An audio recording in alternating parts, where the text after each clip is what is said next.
Welcome everyone. Chief Meteorologist Joe Fritzma here, live with a severe weather update. We got two warnings that just came in, and we'll go ahead and read off the details here in just a second. Hopefully, I gotta unmute myself. There we go. Now everyone can hear me in the background. Again, good evening, everyone. It is 7:03 here on August 18th, 2026. We have a couple severe thunderstorm warnings coming in right now. We'll go in alphabetical order, actually time order here, in terms of when they came in. And then we're going to start up here in northern Michigan.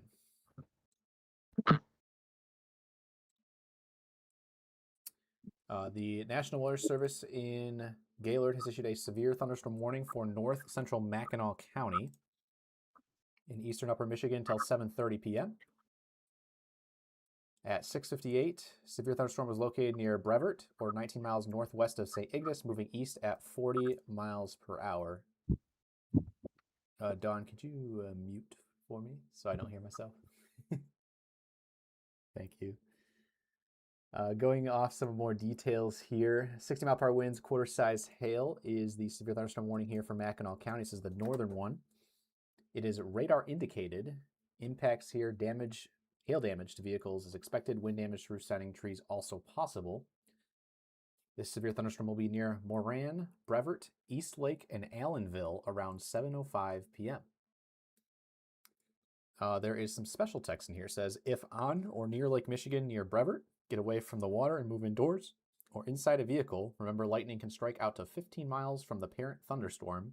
If you can hear thunder, you are close enough to be struck by lightning. Move to safe shelter now. Do not be caught in the water in a thunderstorm. Once again, that is 1-inch hail and 60-mile-per-hour winds for central Mackinac County, just north of St. Ignace, here in northern Michigan. And that is in effect until 7:30 Eastern.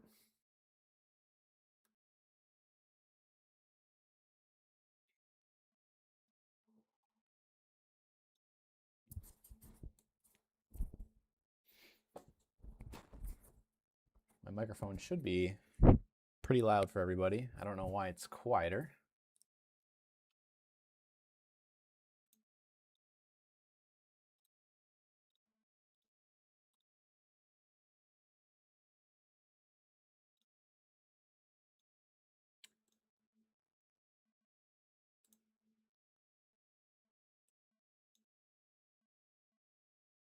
Very interesting. Okay, we'll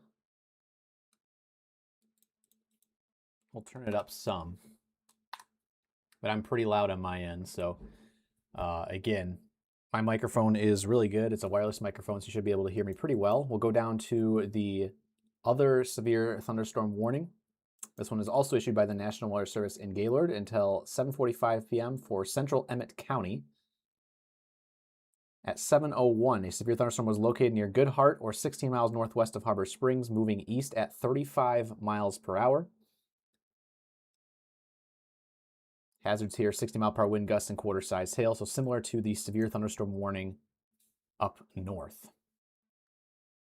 So north and south of the bridge, if you're at the Mackinac Bridge, kind of stay put and kind of wait it out. You're kind of in the main rain shield right now. You got storms to your north and storms to your south.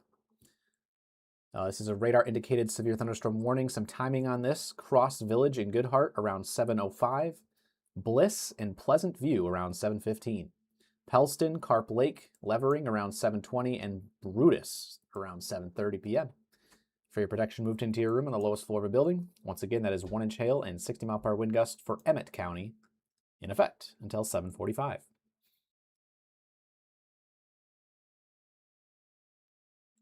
These are the only warnings in effect right now. I would imagine downstream we're going to have more warnings coming in soon, especially for the storm heading for Benzie County at the current time.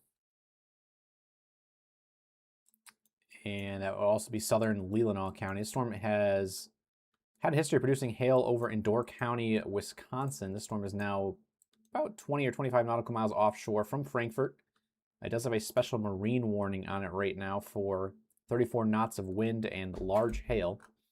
Usually on these storms, when you see those very bright pinks changing over to shades of gray and black, that's when you start to see some of your larger hailstones mix in. So keep an eye on that.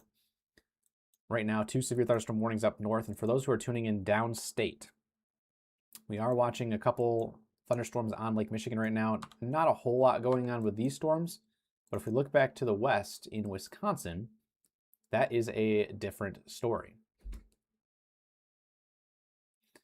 Do have a line of gusty winds moving through southeastern Wisconsin right now, heading into downtown Milwaukee soon. We'll see how long that can stay together, but that would be the main complex for gusty winds, perhaps up to 60 miles per hour in West Michigan later this evening.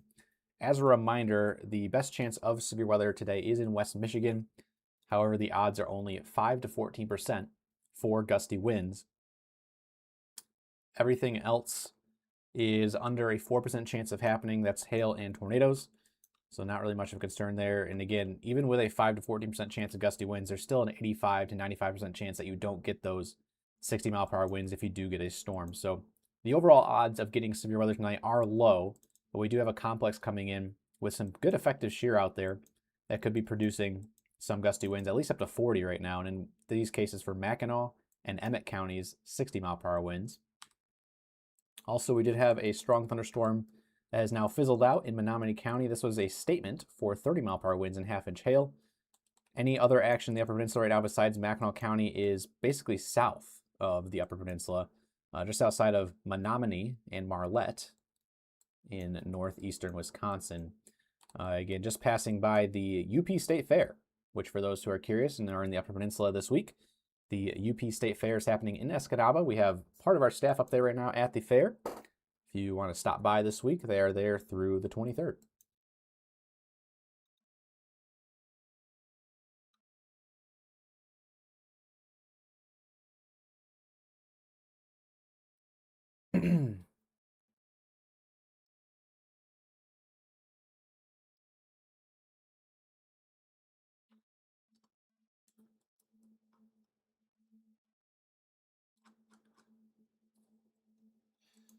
If you're over in eastern Michigan tonight, the chances of severe weather are very, very low.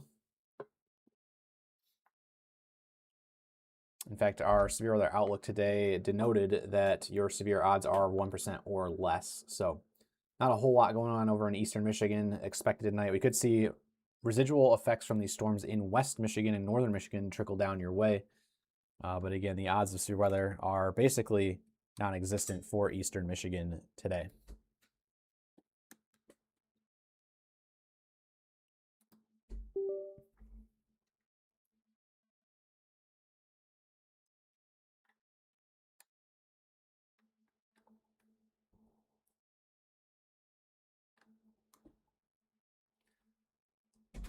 I also, for some reason, it's not coming through loud on my end, and I don't know why here.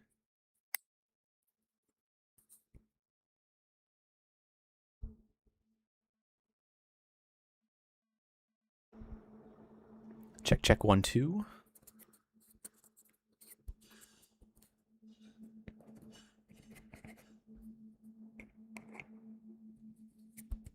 Trying to put it in a spot where you guys can hear me better, but it's right up against my shirt here. It's as close to my mouth as you can get it.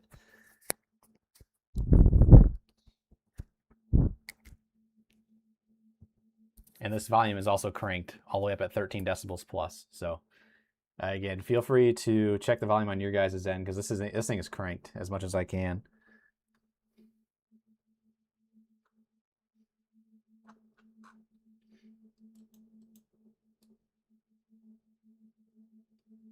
Sweet. So again, if you guys are just tuning in, we have 2 severe thunderstorm warnings right now, north and south of the Mackinac Bridge. If you are up in the Brevard area, there's number 1. That was the first one issued tonight. That one is only in effect for another 17 more minutes. The one to the south is in effect for another 30 minutes. Both of these in effect for 60 mile per hour winds and 1-inch hail. Take a look at correlation coefficient radar. This is where we can usually depict whether or not there's some larger hail mixing in. We're looking on radar for anything that is in the oranges and the blues, or sorry, the oranges and the greens, oranges to greens. And as you can see, the storm just offshore of Goodhart does have a little bit of that yellows, greens, and orange mixing in. Storm to the north, also in the Brevard area, mixing in as well. And we do have a little bit of a third body scatter spike off the north side of the storm, which for those who are new here, third body scatter spikes occur when the radar beam, which is coming from Gaylord, is trying to make its way through the storm. But as it does, it's running into some interference from the hailstones, and it's causing this bad return off the back side. Again, the hail is so large, and it's causing this false data to be happening on the back side of the storm. So that is what's happening right now in Mackinac County. Larger hail possible up there. Still waiting for this storm, that is severe thunderstorm warned, to make it into Emmett County. Right now it is mainly offshore at the current time.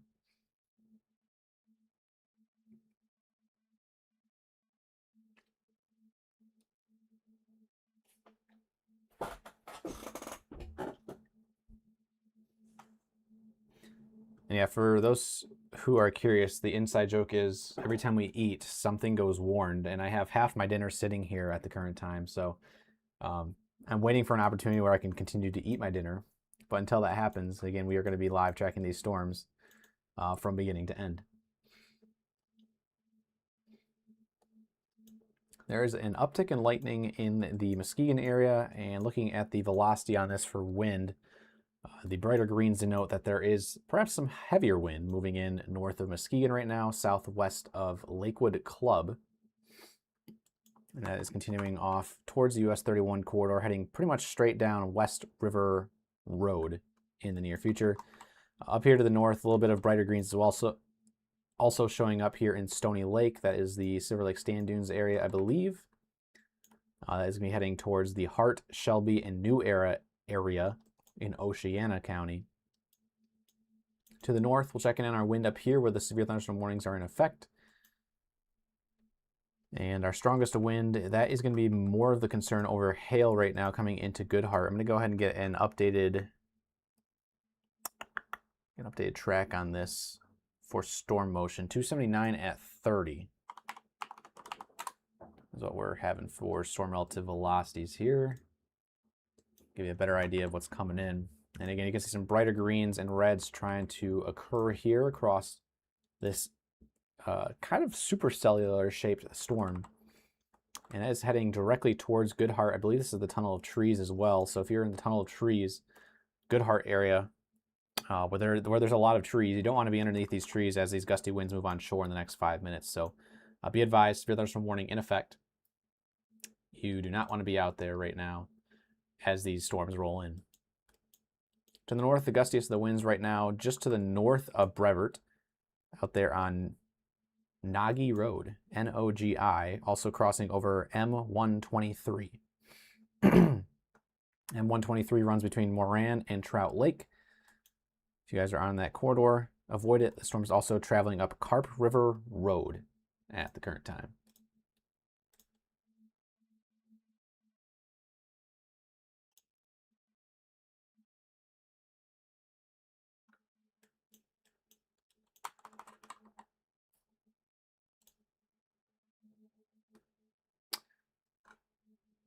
Other than that,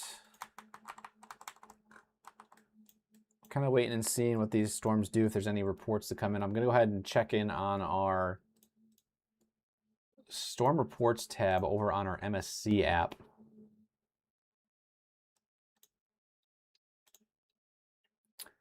Because that could give us a good idea of what's happening out there at the current time. Gotta go up to the other frame here. Again, for those who are avid followers here of MSC but do not know the news, yes, our app is out. It's free to the public. Again, feel free to search up Michigan Storm Chasers on your App Store, Google, or Apple. Free to download, and the best part about it is you guys can send in reports directly in the app now. That cuts out all of the slower processes that go on in terms of getting a report over to the National Weather Service office.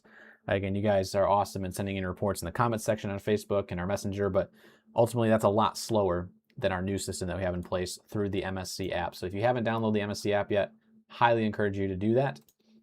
Again, right now we have a ton of reports coming in right now. Drizzle across the state, which is also very helpful. Within the last hour, we've had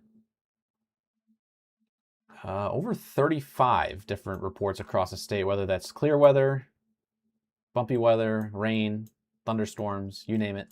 And again, you can also attach photos and videos with your report. So you don't have to necessarily upload photos and videos of what you're seeing, but it does help, especially on a night like tonight where severe wind and severe hail could be a possibility here in the short term.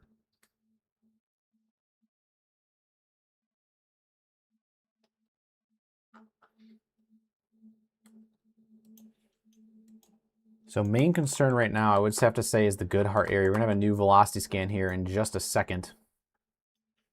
And we're still watching a couple cells heading in towards northwest lower. That's the Benzie, Leelanau, and Grand Traverse County areas. No warnings yet here, but I would imagine with how strong the storm is heading towards Empire and Frankfort, that might get a warning here in the next 5 minutes. We'll keep an eye on it. A new scan coming in right now. Those gusty winds are now a minute away from Goodhart and impacting the shoreline here in just a second.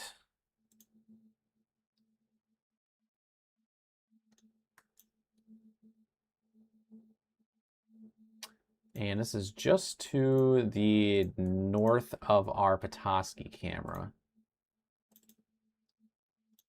We have 2 Petoskey cameras out there. I'll show you guys the one I have pulled up right now in just a second.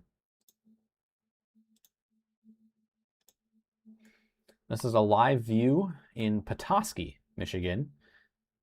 This is courtesy of Leota Pit Stop. This is looking to the northwest, and you can kind of see this is Little Traverse Bay out here, right where my mouse is at. And over in that area is also Harbor Springs. That's in the direction of Harbor Springs. This is just north, or that is looking to the north towards where that severe thunderstorm warning is in effect. So a little bit out of frame. We don't have any cameras really anywhere in Emmett County north of Petoskey. So again, if you guys are curious and would like to sponsor a weather camera, feel free to reach out. Our email is available in our page bio. At the current time, we are going off what you guys have coming in from the ground truth in Goodhart. We'll go ahead and switch back to the radar here as these winds kind of slam into the lakeshore here in about a minute. In fact, they probably are right now. Again, these are traveling straight up Robinson Road in Emmett County. Once again, severe thunderstorm warning in effect, 60-mile-per-hour winds, 1-inch hail possible. Same story up here to the north. If you are north of Moran in Mackinac County, this severe thunderstorm warning also in effect for 60-mile-per-hour winds and 1-inch hail in effect for another 9 more minutes. So this storm will be finishing up its severe warning soon unless the National Weather Service in Gaylord decides that it does need a new warning. There's the newest scan. Wind does continue. Hail also a concern here across the 123 corridor. If you're traveling 123 right now, feel free to let us know what you're seeing. I would advise not to be traveling 123 though if you absolutely don't have to.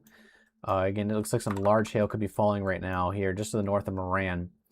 And again, if this continues its current track, it'll be heading up towards the Rudyard and Pickford area, which does include I-75 north of St. Ignace. So if you are traveling north, do be advised this storm is going to be traveling across I-75 soon.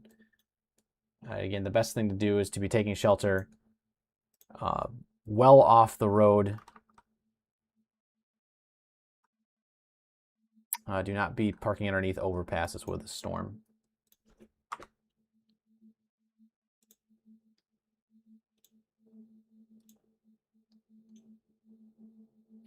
I'm going to see if I can pull up our harbor camera here as soon as I close out of some of the programs that I have running.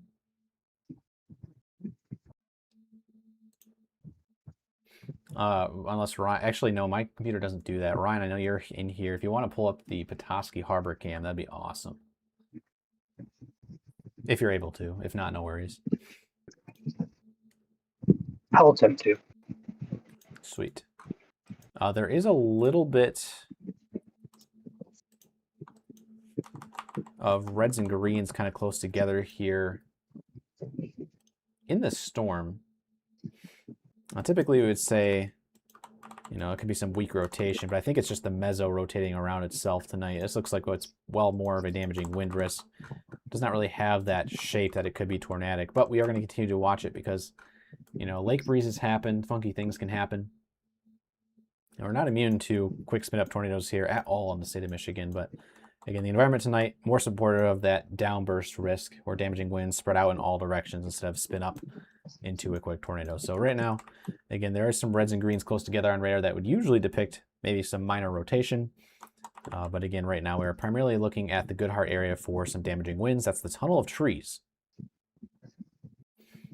here on Lakeshore Road.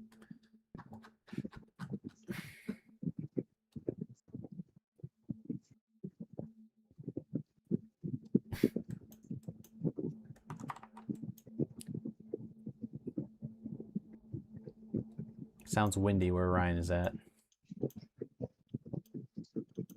Wow, I'm just sitting here. For some reason, you're louder than me, and there's like wind coming through. Now it is silent. Interesting.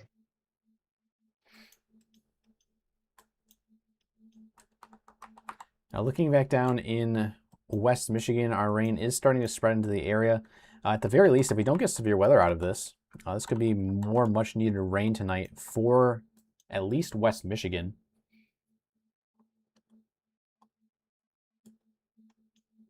We do still have that special marine warning in effect offshore of Oceana for 40 knots of wind.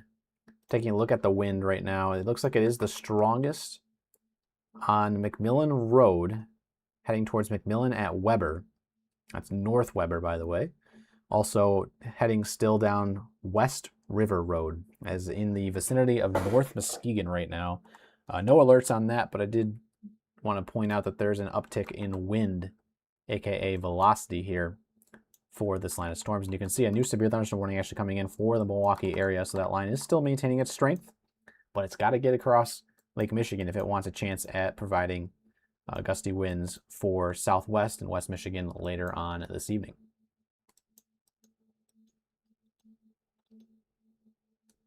We'll head back up to the north.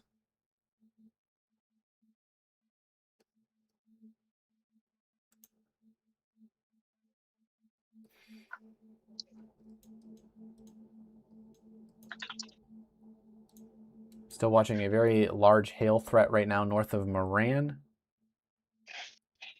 Text still reads 60-mile-per-hour winds and 1-inch hail in between M123 and I-75 in Mackinac County.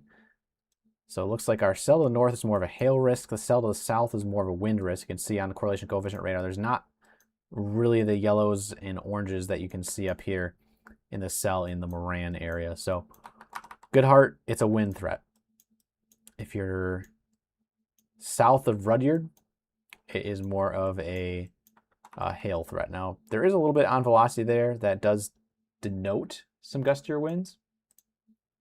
But again, the correlation coefficient really tells all in this case here this evening. So correlation coefficient, again, is a measurement of how uniform objects are in the atmosphere that are tumbling around. So if it's non-uniform but meteorological in sense, it'll show up as those yellows, oranges, and greens. And obviously you have a third body scatter spike here that would also denote that we do have some large hail as the beam is getting refracted around on the backside of that storm.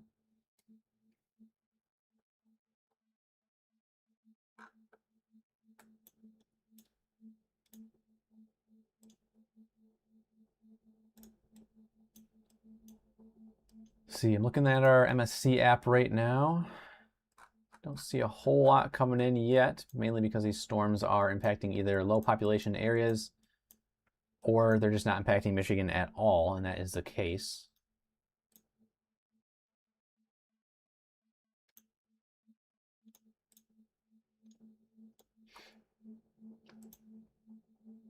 I do appreciate all the reports you guys have been sending in. Again, our Michigan Storm Chasers app is free to download on the App Store, both Google and iOS.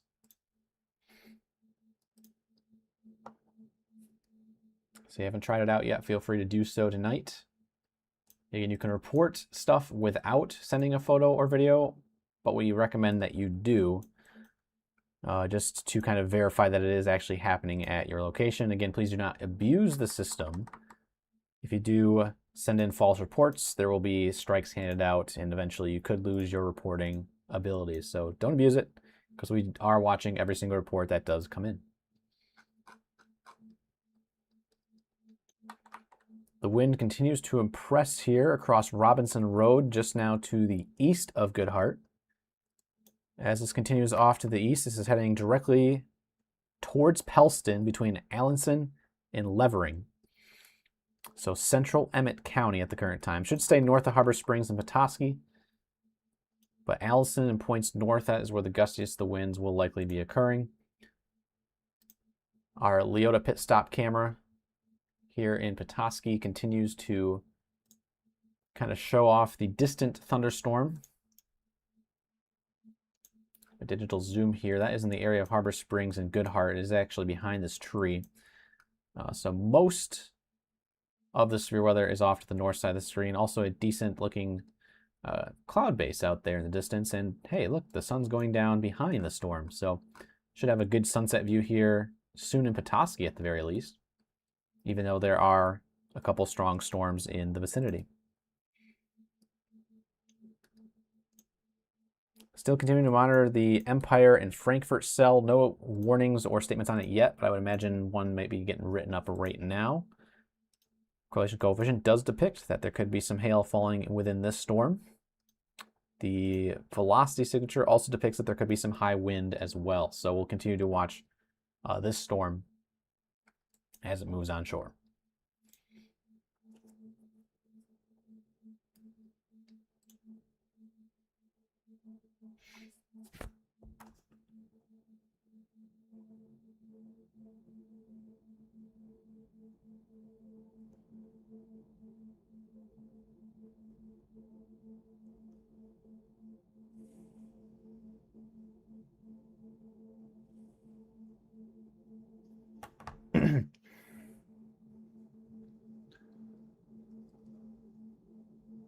Alanson, that's right. That's what it was from last time. My bad.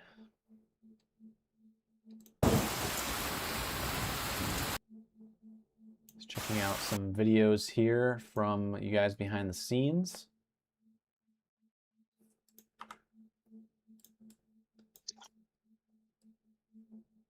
Go ahead and switch to the MSC dashboard here. This is the PC version of our app. And I just want to take a look at the video coming in from Amanda here. Some good thunder.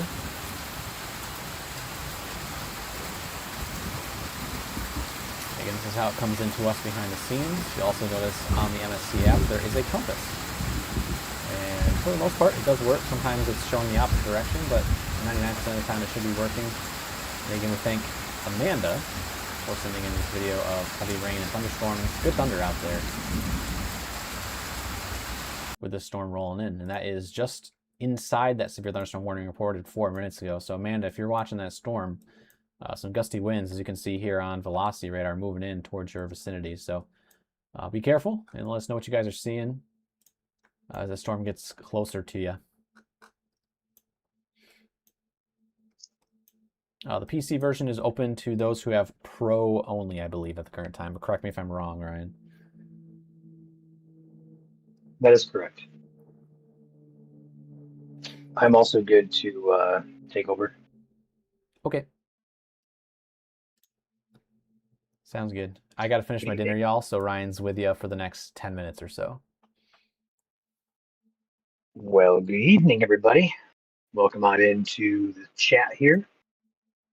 Let us know where you guys are watching from. We'll go ahead and start there. We have just one severe warning in effect. The Mackinac County severe warning did get dropped at 7:30, so that one no longer is in effect. We'll see if they reissue a statement or anything along those lines.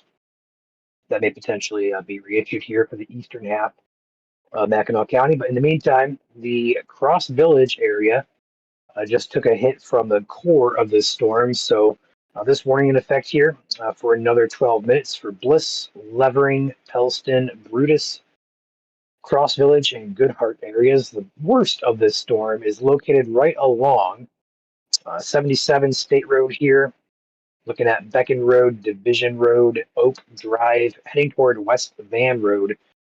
This storm's moving to the east towards Sheboygan and Aloha areas, and our beloved Topinabee, I believe is how it's pronounced, is on the southern flank of this storm as well. But in the meantime, gusty winds up to 60 miles per hour is the main hazard, along with hail up to an inch, which is a quarter size in diameter. Checking out the all the procs I have here for hail and wind and all that. I think wind is a primary concern here. This is the hail tracker here, looking for those brighter colors of orange, reds, pinks, purples, whites. Not seeing it. We're seeing greens, blues, and yellows here. So that means that the droplet size, so to speak, in the atmosphere is not very large. So likely, if there is hail falling here, it's not in particularly large at the current moment. I do want to take attention as well down further south here to the Frankfort area. I have a nice strong storm heading on the shore here between Frankfort and also Empire areas. I would say gusty winds as well as hail are possible here up in the Frankfort, the Empire region here, M22 corridor. This is not currently warned, although I would not be shocked to get a statement or a warning on this soon, as this is approaching the West Michigan shoreline. Going south here to the Grand Rapids radar, we're going to look at just some scattered rain showers here. Some heavier rain in Muskegon right now, also by Shelby. We're going to see it here in the Manistee area as well coming out.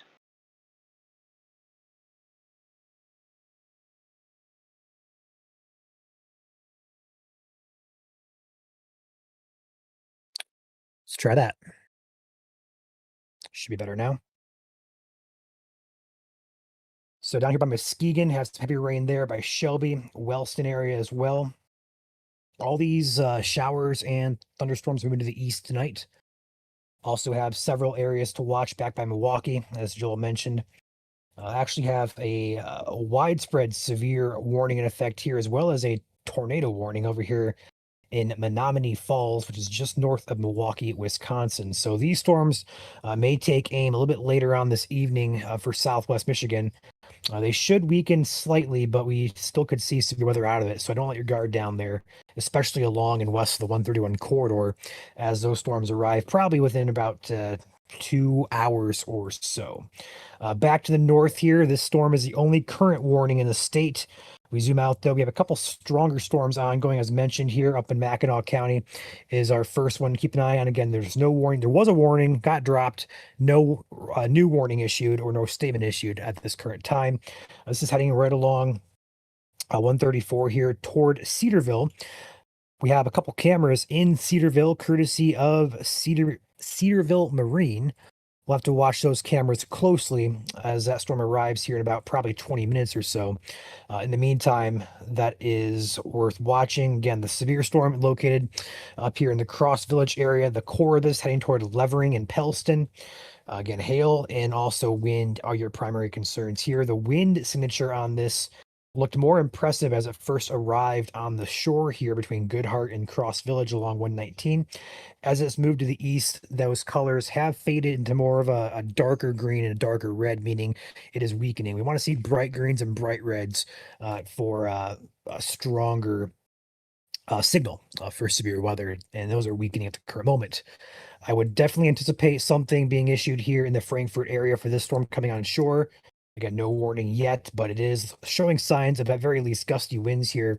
This is going to be moving on to shore here at Beach Road and Sutter Road, Crystal Down Drive, Point Betsy Road, Pilgrim Highway. There's a new statement now for Leland and Benzie County. So this is what we're talking about right here.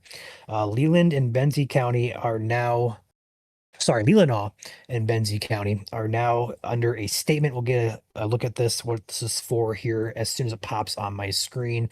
It'll take probably 10 to 30 seconds to pop in fully. Once that does, we'll take a look at it.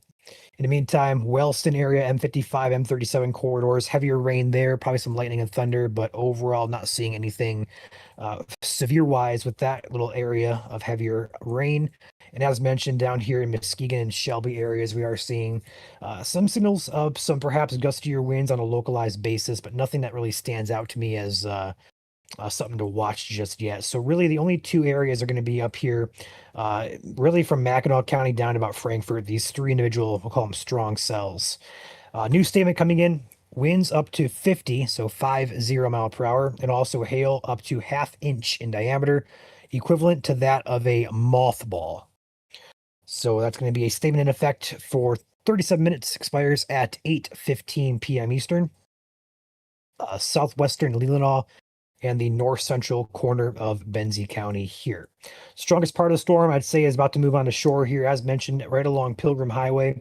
Also have Point Betsy Road, Beach Road, and Crystal Down Drive. That's going to be the general landfall, so to speak, of the strongest part of the cell. The wind, we're looking at this area where you kind of see the greens and the lighter reds mixing in here. That's going to be our area to watch as it moves toward Honor, or I believe it's pronounced Honor. Benzonia, probably going to be on the southern flank of that. Empire may catch it. Further to the west, though, we have Lake Ann here. I don't have anything in here to mention. We have Fewens Road, Fowler Road, Bendon down here, all in the path of this particular strong cell. So worth monitoring here. There is a signal there coming on shore just north of Pilgrim and Frankfort of some gusty winds. Check out the hail tracker on this just to do my due diligence. It did increase just a little bit there on the last couple of scans, so that could be some decent sized hail moving in, but I don't see anything that stands out as large hail. We want to see, like I said, those orange, reds, pinks, purples, and white colors on the hail tracker to really signify a larger hail threat, but not seeing that currently. So right now it looks to be primarily a wind and perhaps some small hail risk.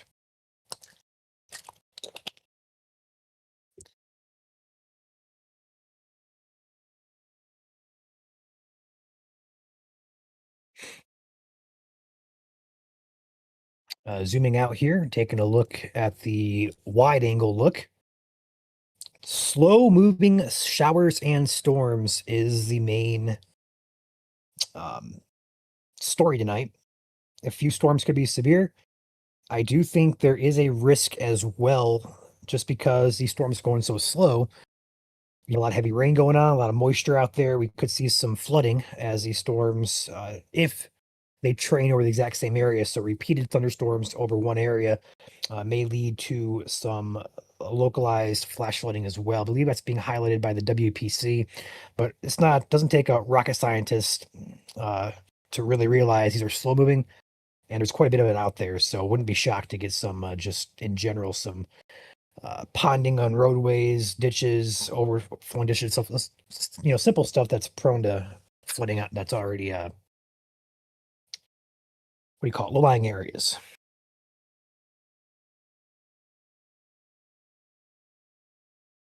If you have any friends or family in Wisconsin, well, we have a brief second here. This line is producing what we call QLCS notches here across the northern Milwaukee region. You can see those reds and greens coming together there as it moves toward Milwaukee in general. In fact, there's actually a report here of a potential tornado there near Lisbon.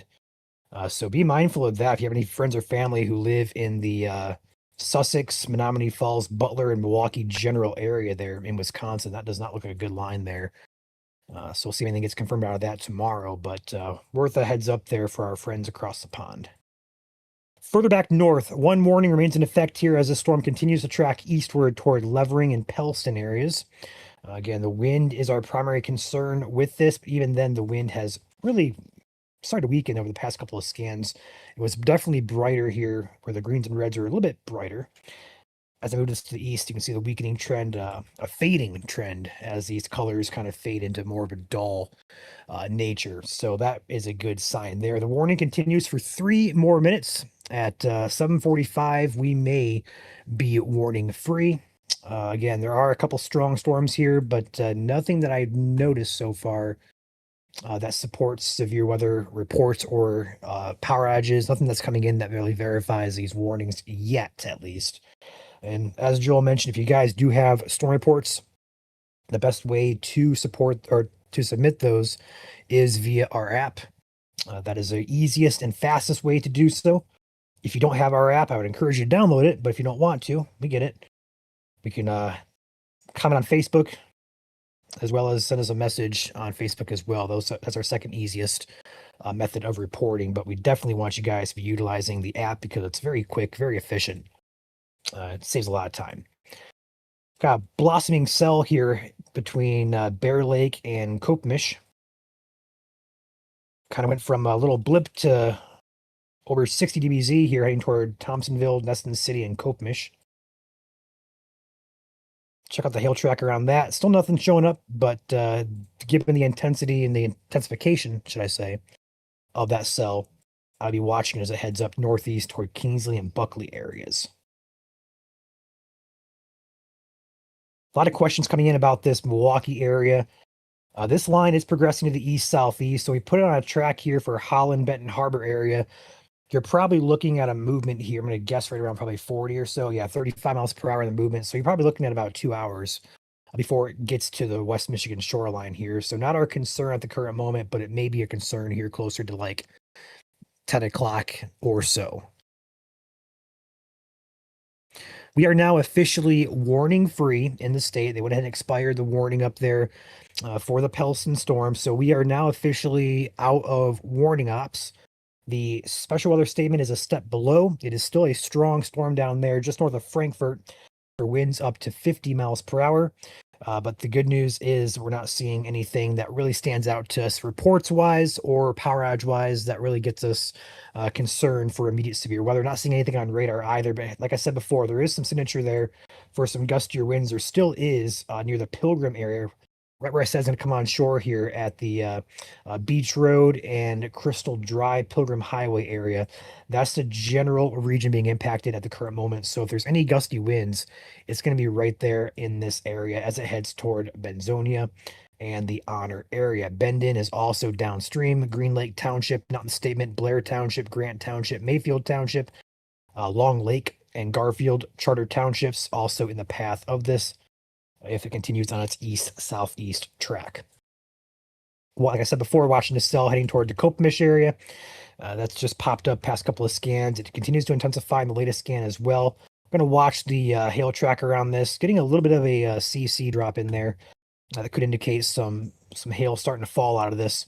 But in the meantime, it is worth watching here as that cell is just starting to get going. But the good news, I have to imagine, with all this rain to the south of it, it's not getting fed very clean air inflow to it. It's kind of competing with other storms. So that may be a limiting factor with that particular storm as it pops up. We'll see, though.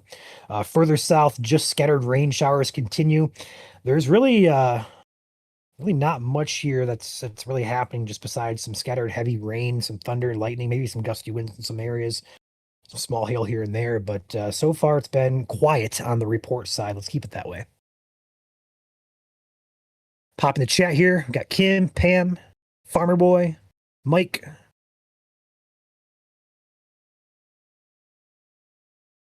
Glad to see you all in here.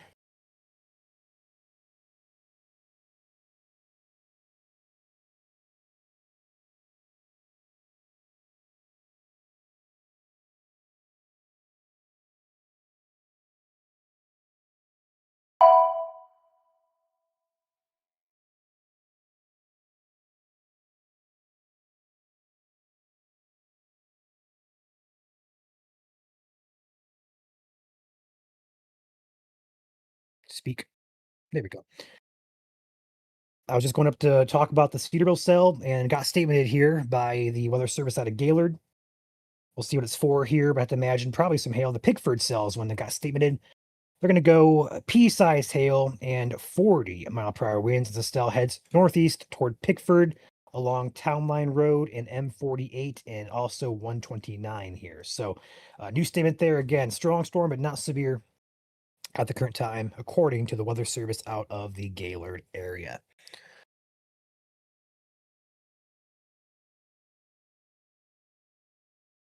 Back to chat.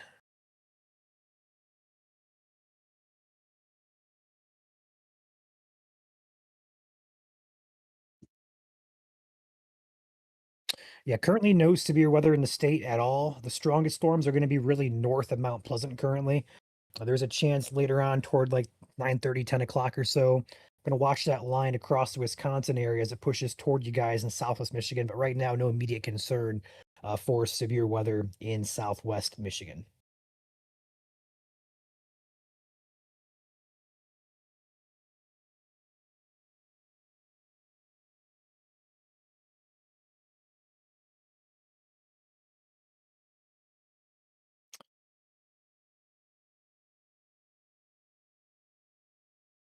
We'll say the cell up in the Pellston and Levering area, the velocity on it has intensified just slightly in the past couple of scans here. Going to be on East Van Road at Canby and Cook Roads. So perhaps a little bit of a signal there for gusty winds starting to show back up here. Looking at this storm, Joel, it's got like a bookend vortex little curve feature to it where that velocity is kicking in there. So I'm going to watch that a little bit more carefully. Might be trying to broadly rotate there in the Pellston Levering area. I don't think our environment today is overly supportive of that, so we'll have to kind of watch it carefully.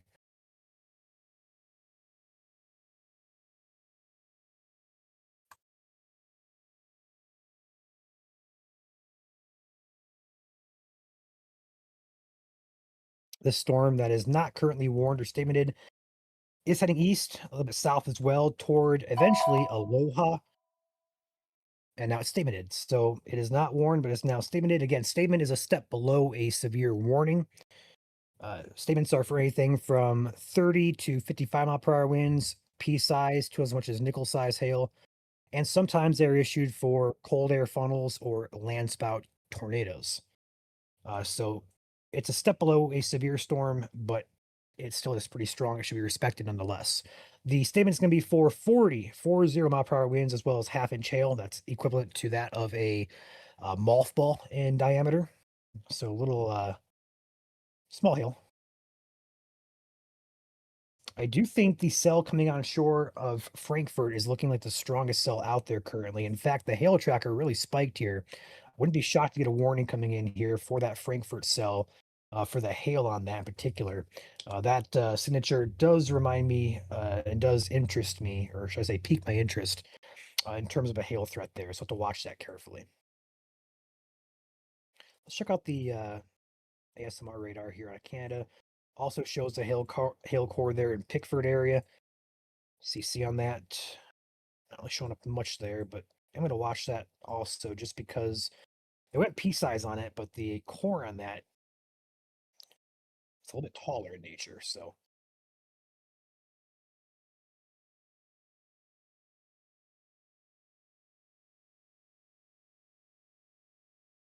got a little cell popping up here just south of Canada Creek Ranch, north of Atlanta. Nothing much there but a blip so far, but it is intensifying. So we'll have to see if that strengthens into anything of concern. As you can see, it's kind of by itself out here, so there's not much competition for it to compete with other updrafts and cells. Like over here, for example, this storm's compete with this and this and this and this, and this one over here is kind of by itself. So we'll see what happens with it. If there is any larger hail falling, it's going to be heading into the Honor area, just north of Benzonia. Some road names here. We have Warden Road. We have Marshall Road, Eastman Road, Goose Road, Platte Road, Fewens Road, State Road, and Pioneer Roads in the direct path of this potential hail core here as it moves into the Honor area. It's going to be over M22 and US 31 as we speak, just north of Benzonia.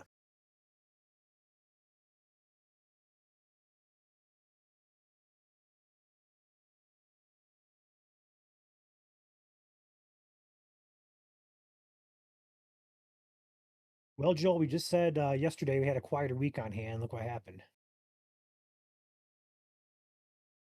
I mean, I saw the potential for at least tonight, but that was about it. I don't know what happened, but our PC software reverted to an old version, so I am not able to get reports in right now. I am with you there. I was wondering how you were doing it earlier.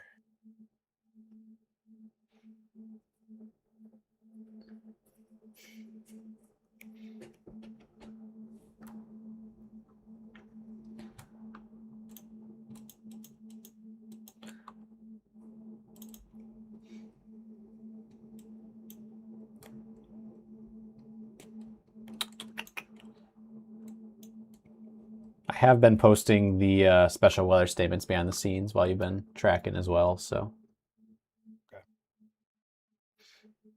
Muskegon may have some gustier winds moving in here. Greater green showing up here on the radar on the back end of the cell.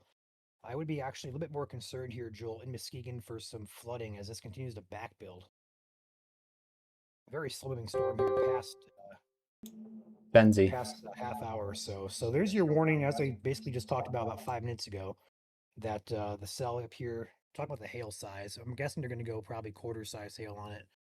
I'm not sure on the wind. I can't read that text. It's kind of small, but I'm going to guess quarters and maybe 60.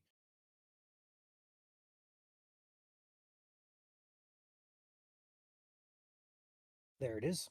Pop that in. Yep, quarter size hail and 60 mph wind is going to be your hazard there. No surprise there. We talked about the hail core intensifying, and lo and behold, there's your warning. So, no surprise there. In the path of this, though, we have similar areas we talk about. Lake Ann, Bendon, and Honor are the main townships or cities out ahead of this. Reynolds Road, Fewens Road, Oakley Road, Valley Road, Pioneer Road, State Road, Hayes Road, Warden Road, Eastman Road are the main roads I see out ahead of this. The warning is in effect for 36 minutes, expires at 8:30 p.m. Eastern Time here, in effect for Benzie County. Only places in Benzie not included are the very far south and southwest corners by Thompsonville, Nesson City. Weldon is close, but not included. I don't see anything else. Crystal Mountain shows up there, but nothing else shows up here. So the yellow polygon is what you're focused in on here. And that, again, is the only warning in the state. I'm going to watch the cell to the south, though, over Thompsonville as this continues to develop. It's also going to merge with this cell eventually somewhere in the Green Lake Township, Kingsley area. I'll have to watch that merger closely to see how that interacts with each other and get these mergers. We can have some weird stuff happen. We can kill a storm, we can strengthen the storm. Just don't know yet.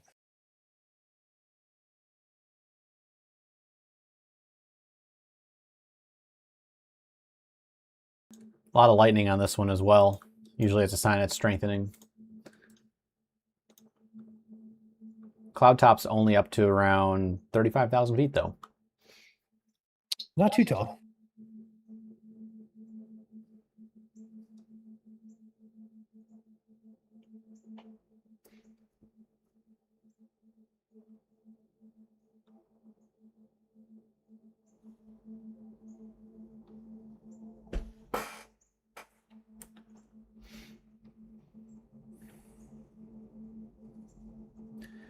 If you guys are trying to share photos in chat, especially here in the live stream, we're not able to see them. So if you do have photos to send in, damage reports, stuff like that, feel free to send it in the comments of one of our other posts that's not the live stream, so that way we can see it better. If you post in the live stream, it doesn't show up as a picture on here, it just shows up as an empty text. So keep that in mind if you're trying to post something here in the chat. I would say also upload it to the app. We're kind of waiting to see if we can get a roll forward with our desktop app. You guys can still report on the phone app, but right now on our side of things, I think there's been so many reports that have been coming in from you guys, which is awesome, that it forced our software to get rolled back, which is really weird.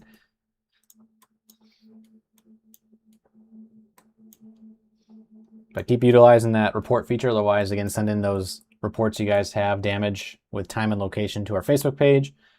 You can also send them in via Messenger and our Discord server, discord.gg/Michigan Storm Chasers.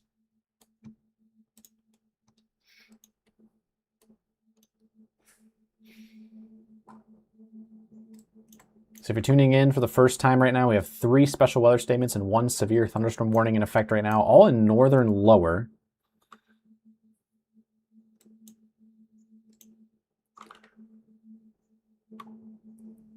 Full text once again, Benzie County in effect till 8:30. At 7:53, a severe thunderstorm was located near Beulah, moving east at 30. It is 60 mile per wind gust, quarter size hail. Radar indicated. Timing wise, Honor and Platte Township around 8, so in the next 3 minutes or so, and Lake Ann and Bendon around 8:05. Wallen is also in this severe thunderstorm warning. For protection, moved to interior room on the lowest floor of the building. It's primarily in Benzie County at the current time, but up next would be areas such as Kingsley and Traverse City in Grand Traverse County. And we do have another cell forming to the south here, Ryan, that could also be helping maybe aid in stronger development here in the next couple of minutes. Again, we're watching this cell down here in Thompsonville. It's heading almost due north. That's either going to help the storm increase in severity or perhaps even add to the flooding risk that could develop here across the region. Again, there is a precipitation discussion in effect in West Michigan tonight, primarily due to the fact that some of these storms are going to be training over the same location with that east-southeast movement.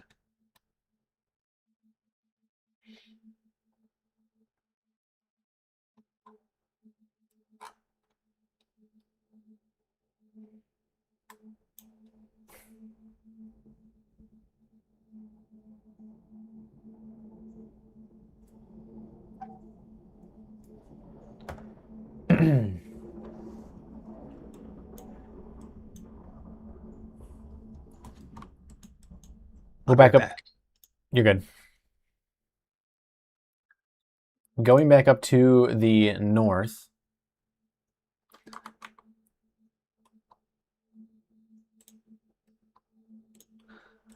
The storm that was previously severe thunderstorm warned has now crossed over US 31 through Pellston. The gusty winds now in the vicinity of Riggsville Road, and that is to the west of I-75, heading towards Riggsville at Bug Camp. Gusty winds here should be below severe criteria. At the current time, gusts up to 40 and P to dime-sized hail is possible. That's ½ inch in diameter. That should stay primarily north of Indian River and south of Sheboygan. So if you're in Sheboygan right now, you should be chilling pretty well. Also to the north, the other special weather statement for Stalwart in effect for 40-mile-per-hour winds and pea-sized hail. This is primarily going to be staying over rural portions of far eastern Chippewa County, especially the Pickford and Stalwart areas, before eventually moving in towards Ontario, Canada. That movement should keep it north of Drummond Island as well. So a couple different movements on some of these cells tonight across the region.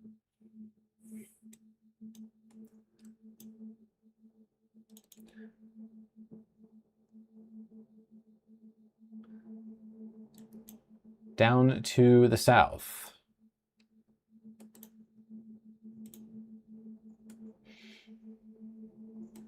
We still have heavy rain moving in through Muskegon.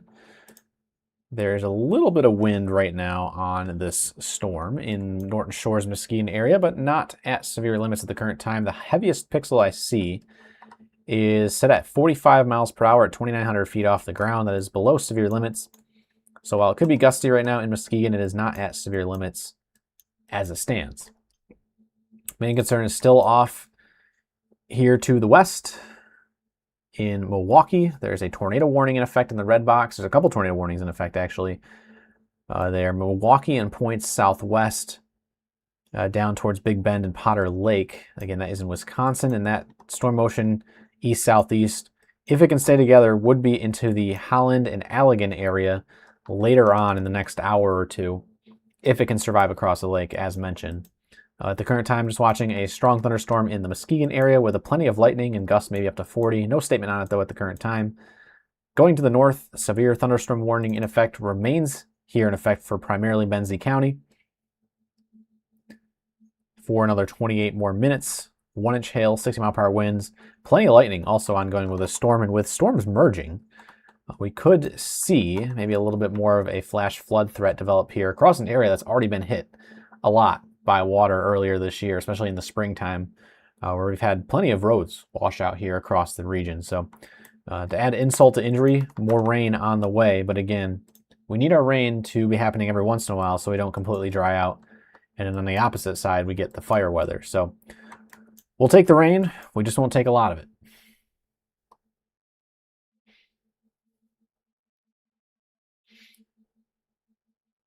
If you're on the east side of the state, this is not going to be a concern until probably midnight or later.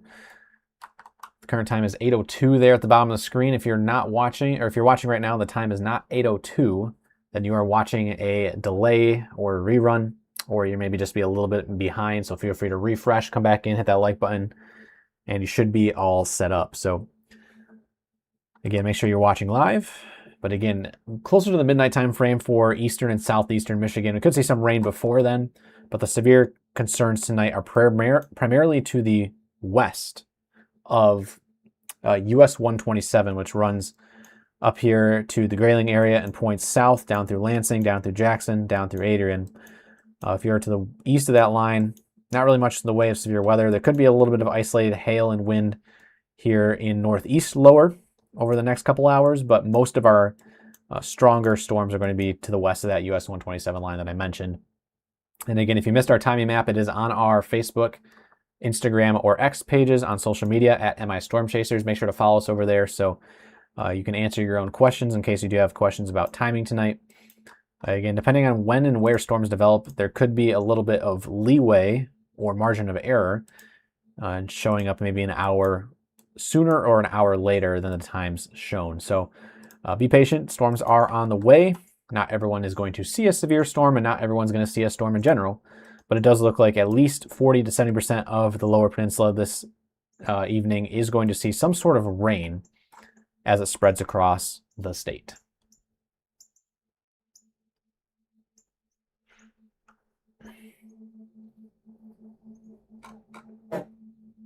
I'm in the background. If you need to do anything, just let me know.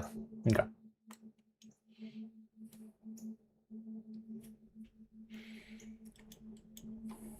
We'll zoom back into our severe thunderstorm warning for the Honor region. The strongest winds right now, still traveling right on down US 31 out of Honor to the east. There's also a stronger pocket of wind now showing up as a downburst on Ellie Road near Oakley Road. Yeah, it's about a mile north of town there. And again, Lake Ann also being impacted by, at the very least, a lot of heavy rain and lightning. Could see a little bit of hail mixing in as well, but this is primarily a wind threat from what I'm seeing on velocity radar and correlation coefficient radar. Speaking of wind, we'll go back up to the north. Still a tiny wind signature in Toppinabee as it tracks down Mullet-Burt Road and the M27 corridor north of Toppinabee. That's between Toppinabee and Sheboygan.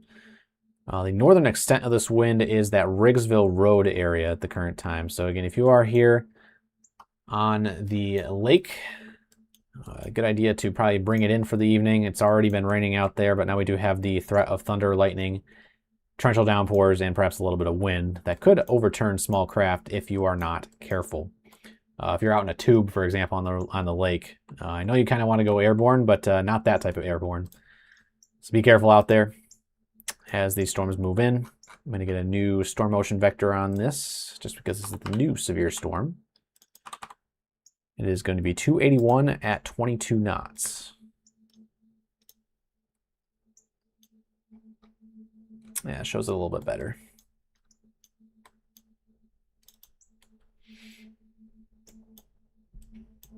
It is insane in Beulah right now, says a viewer.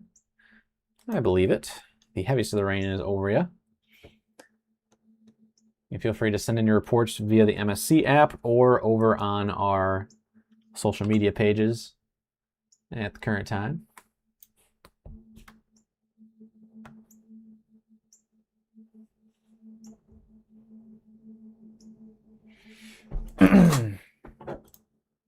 The odds of severe right now that are occurring with this cell, 31% chance of severe winds on the Beulah storm right now. And again, you might be asking, how are we getting that number? Well, if you guys have the MSC Pro version, you get the Pro Radar on the MSC app. Again, it's optional to download or optional to subscribe to. It does show you the probabilities of severe weather for that storm. And again, right now, it is 31% chance of any severe happening. So wind, hail, tornadoes. The main thing that's leading the way is 29% chance of severe wind, 11% chance of severe hail, and only a 3% chance of tornadoes. Not really expecting a tornado threat tonight. There's a little bit of spin out there, but again, as we get closer to the overnight hours, those storms become less surface-based, and we need surface-based storms to get tornadoes to form. Unless you can get a very strong QLCS setup like we do have happening right now in Wisconsin heading towards Lake Michigan. But again, by the time that line of storms moves over into West Michigan later tonight, it's either going to be pretty much falling apart or at the very least, it'll just be a damaging wind risk. That's what we're kind of banking on at the current time. If that changes, though, as the night goes on, we'll be here tracking as always. So stick with us here at MSC. Make sure to follow us along or hit that follow button if you are new here. We'd love to have you as a permanent resident of MSC. And if you are new to MSC, we've been around since 2022, covering every single severe thunderstorm warning live and tornado warning live from beginning to end, especially when we started doing this full time in the end of 2023. So we appreciate you. If you are just joining us for the first time this evening, we'd love to see you back here in a future live stream. We're going to be live here until this warning is done and kind of hold off until more warnings are being issued, including this one that just came in. So anytime a warning's in effect, we're going to be live here at MSC tracking them.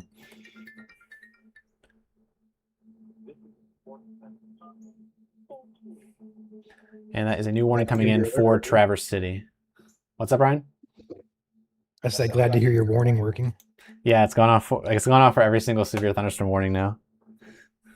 Love it.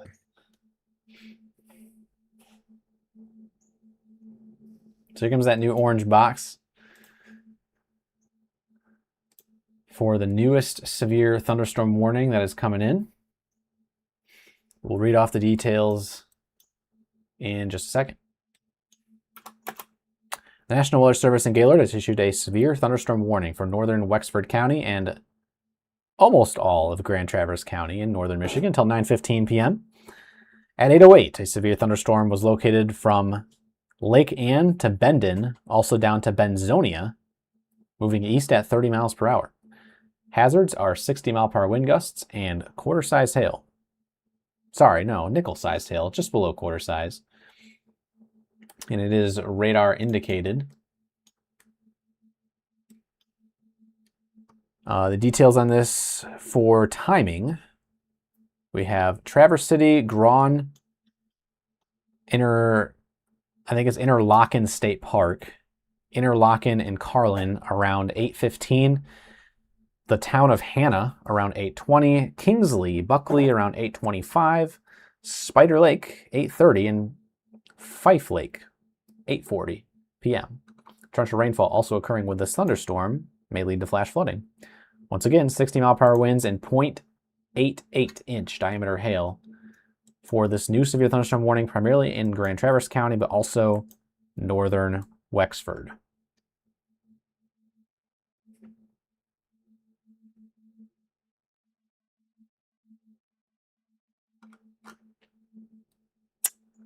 Go ahead and go up to our Gaylord radar.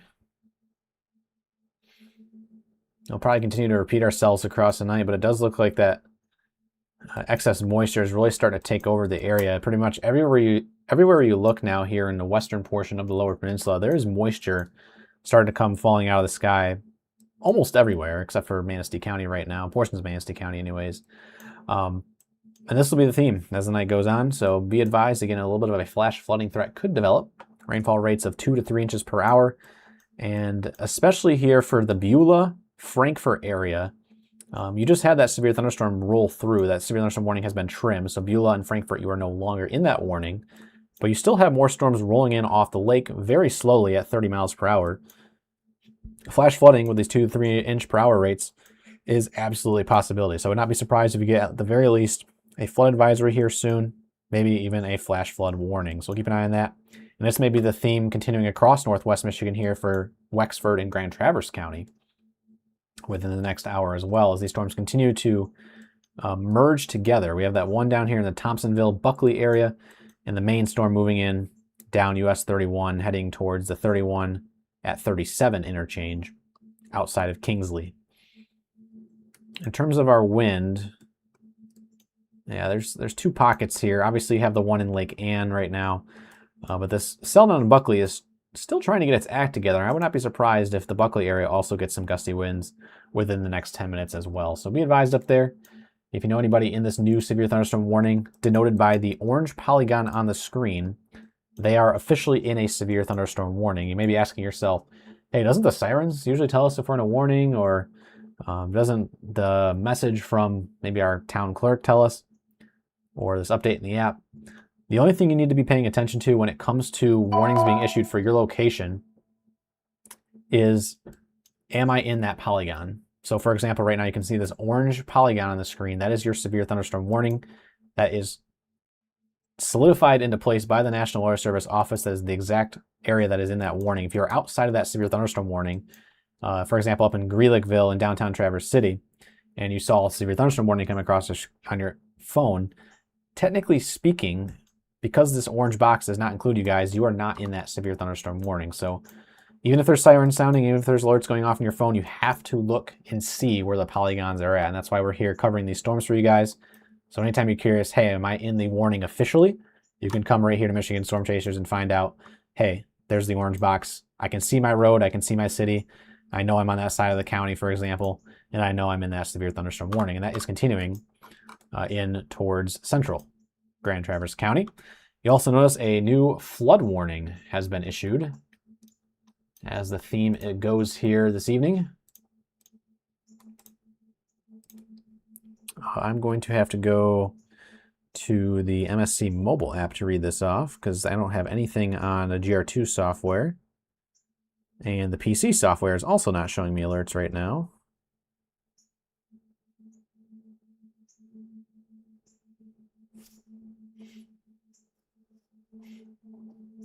So bear with me 1 second. Flood warning has been issued for southeastern Muskegon County and west central Michigan until 2:15 a.m. At 8:12, Doppler radar and automated rain gauges indicated heavy rain. Flooding is ongoing or expected to begin shortly in the warned area. Some locations that will experience flooding include Muskegon, Muskegon Heights, Roosevelt Park, Fruitport, Norton Shores, Sullivan, Wolf Lake, Cloverville, and Moreland. Turn around, don't drown when encountering flooded roads. Most flood deaths occur in vehicles, is what the text reads. And it's primarily southeastern Muskegon County in effect till 2:15 a.m.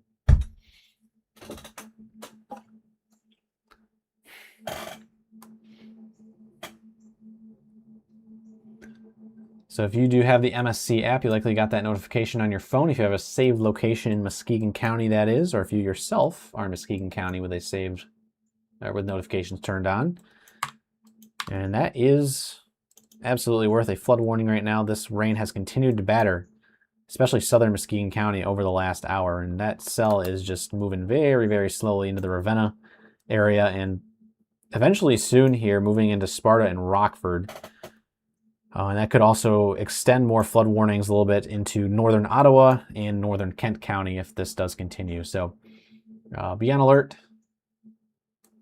Flood warning now in effect for Muskegon County, and the new severe thunderstorm warning in effect for Grand Traverse and northern Wexford counties. Another hour left on the storm up here in northwest lower Michigan.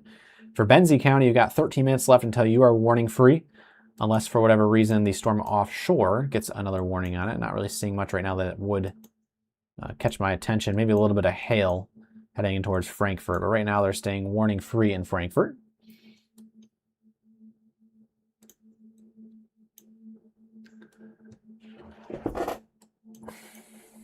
I don't see much in the way of hail, though, in the main severe thunderstorm warning, and that makes sense because this severe thunderstorm warning isn't severe for hail, it's severe for wind.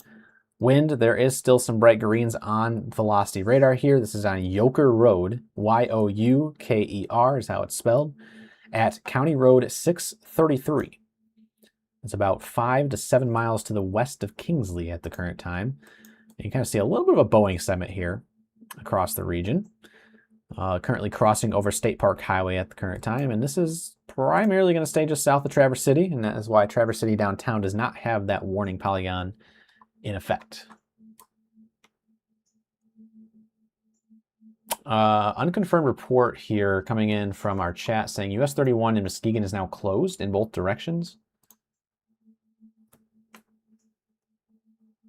Interesting.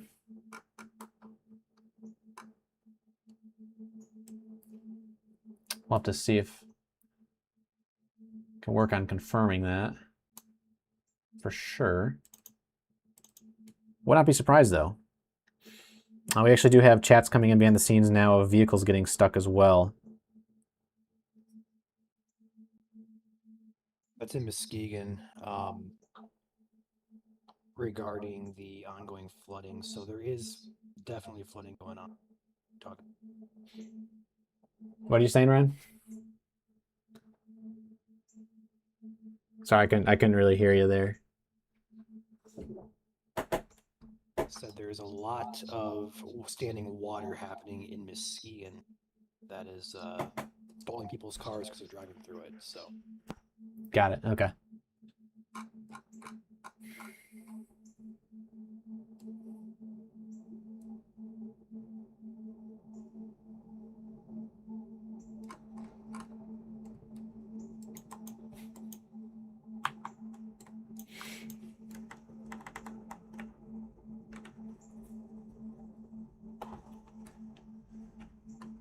So storm merger is underway here in the Buckley region. More wind still continuing in towards Kingsley. This latest scan comes to us from 2 minutes ago.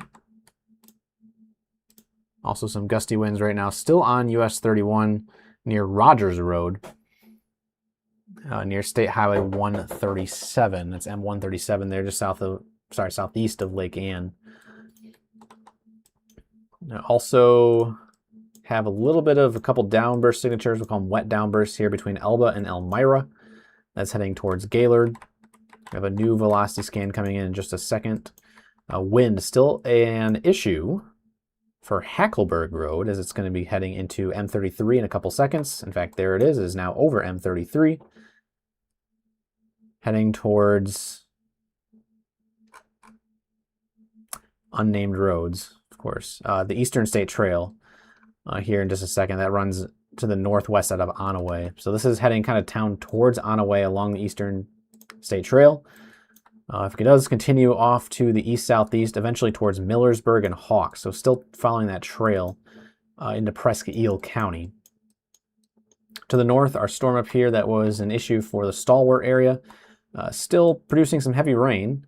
That's heading over South Raber Road at East Clay Road. But this is now going to be heading into Ontario, Canada within the next 8 minutes or so. Just outside of the statement. And that statement is done in 10 minutes. So this storm is just about out of our hair there in the Upper Peninsula. And Upper Peninsula will probably be pretty much storm-free as soon as that storm is over and done with in eastern Chippewa County. But we do still have a couple pop-up cells, couple renegade cells, as we call them, here developing on northern Lake Michigan. That could also provide a little bit of a flooding threat throughout the remainder of the evening.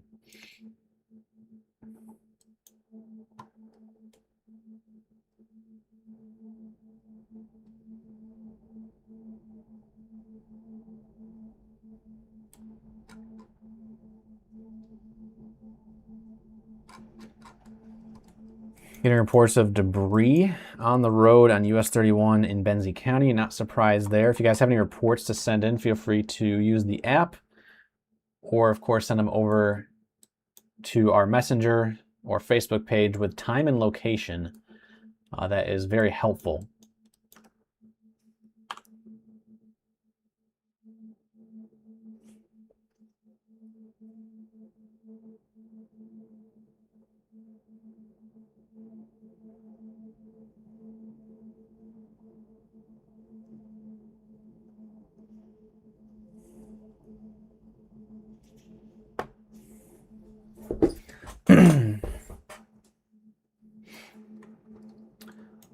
The odds of severe right now with these cells in the Grand Traverse area are right around 25%. Both of these cells, the Frankfurt cell is coming on shore and the storm that is in Grand Traverse County right now, right around 25%. 18% for the merger down here in the Buckley area. The storm up here in the Sheboygan region also set at 18%.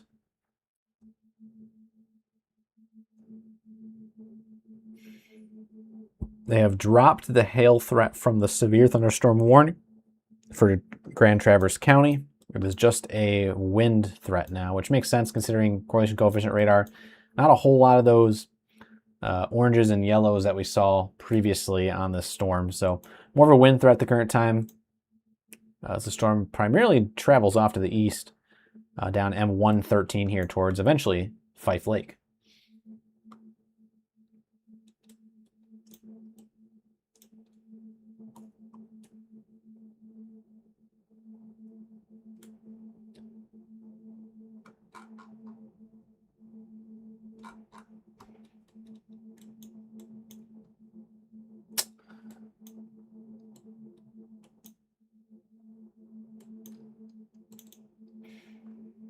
The percentages are based on Doppler radar data and a combination of just the algorithm here from the data that we're getting in from the Doppler radar. It spits out this number based on all that information. So again, ground truth ultimately matters more than anything. But right now, again, velocity radar, not the strongest in terms of what I'm seeing here with my own two eyes. Again, we're not seeing much of those brighter greens that we previously saw. So again, there still could be a gusty wind threat. Most of these winds right now are likely going to be below severe limits. If I hover over these pixels right now in the Kingsley area, for example, the wind here is right around 35 to 40 miles per hour. Also, they have just expired the severe thunderstorm warning for Benzie County, so Benzie County is in the clear. But again, even though it is maybe weakening at the current time, we do have to still watch as these storms continue to merge together in the Kingsley area right now. You can see the storm moving in from the Thompsonville area from the south, and our main corridor of rain here from the west, from Beulah, that is combining right now in western Grand Traverse County. Latest update, 23% chance of severe on this severe thunderstorm warning in Grand Traverse County. Again, if you'd like to check out these percentages for yourself, feel free to download the MSC app and check out the pro version of the app. It is a subscription if you guys would like to support. It is a really cool tool to use and utilize for severe weather or thunderstorms heading your way.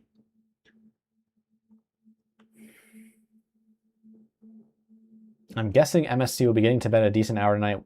Well, you might have just jinxed it. Again, these storms are going to be rolling slowly across the state tonight. If you missed our timing map from earlier this evening, the latest that these storms are moving through the state at is as late as maybe 2 to 3 a.m., which would be down in southeastern Michigan. Right now it's only 8:25, and so we still have many hours left to go here across the state. So we are still waiting for most of these stronger storms to roll in from Wisconsin if they do. Again, this line of storms is kind of broken up. You have your main segment down here in the Milwaukee area, but you also have your secondary line up here in the Green Bay over to Traverse City region. That is more along that cold front. That's where you're going to see maybe a couple stronger storms versus this line down here in Milwaukee area. It's kind of a little bit of a subtle short wave, as we call it. And so that line, at least on models, had it combining with this line to the north at some point later tonight. So we'll have to see if this front line is supposed to slow down and wait for this back line to catch up. I don't believe it will at this point. I believe there's probably just going to be two separate lines throughout the rest of the night. So I'll have to keep watching them separately.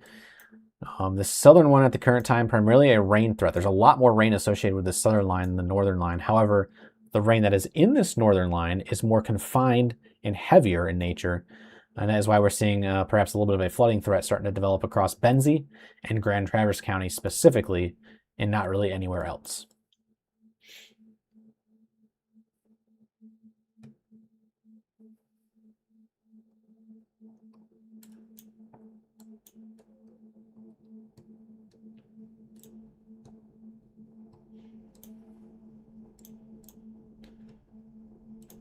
Also over on YouTube, I wanted to really quickly, while we have a tiny little break here, to shout out to Ashley L for becoming a bronze member for 4 months. Cindy Davison, back for month number 26 as a platinum member, and Evan H, one of our storm chasers here at MSC, back and giving 10 gifted memberships for those who are subscribed over here on YouTube. Appreciate you, Evan. And if you're subscribed on YouTube, which is free to do, check your account. You may have just been gifted courtesy of Evan. Also, AD sending 10 jewels.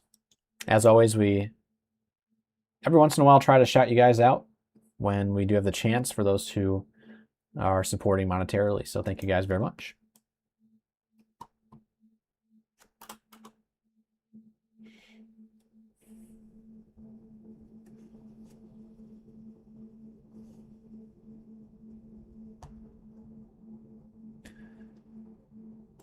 So wind continuing in the Kingsley area. I'm going to go quickly check it out.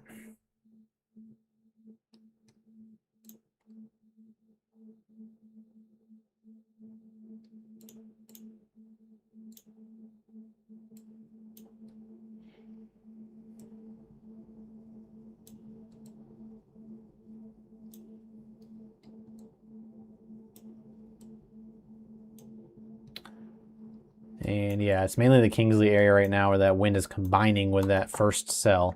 Traveling straight on down the M113 corridor. It's about a mile outside of Kingsley. Wind gusts here about 44 miles per hour at 3,200 feet off the ground. So as a reminder, these radars are limited on how much and how close to the surface they can see depending on how far away they are from this location. Also, that downburst continuing to grow larger in the Gaylord area.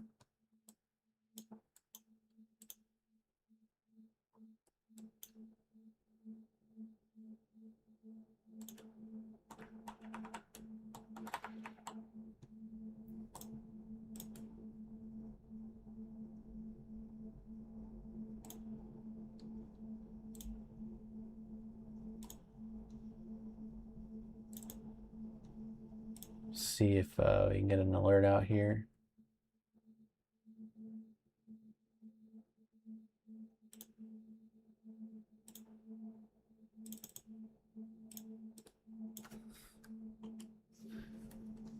They'll probably put one out here in just a second. So again, if you're in the Gaylord area, be advised, again, strong winds moving in towards your region right now.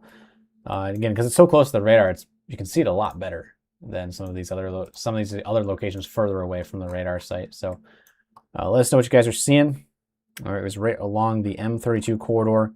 But your best advice right now is to be taking shelter until that line does pass by. And then you can kind of look for any sort of damage that has happened after that line goes through. But again, 2 areas of concern right now in terms of damaging winds. Here just outside of Gaylord on Van Tile Road.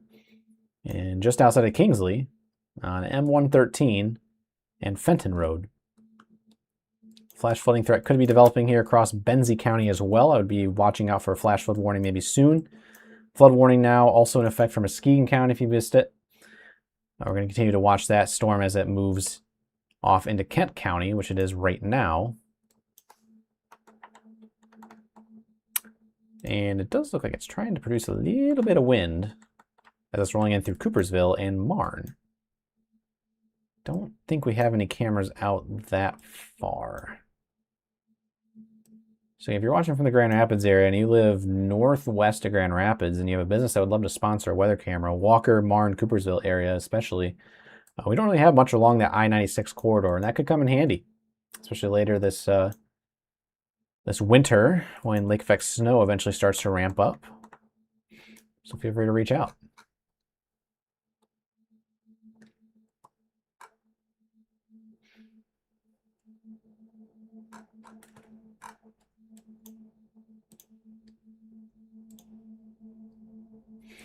Yeah, special marine warning over here on the Milwaukee side of Lake Michigan. It does say water spouts possible. It's got a long ways to go before it gets over to the Michigan side, the Holland side.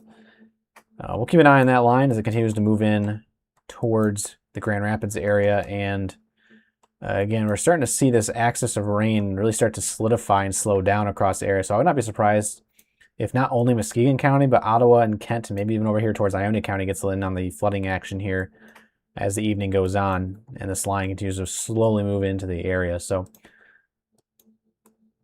truthfully, we're starting to kind of transition towards more of a flooding threat than a wind threat. But there's enough shear out there this evening where we could still obviously see those gusty winds play a role in what we're seeing down at the surface.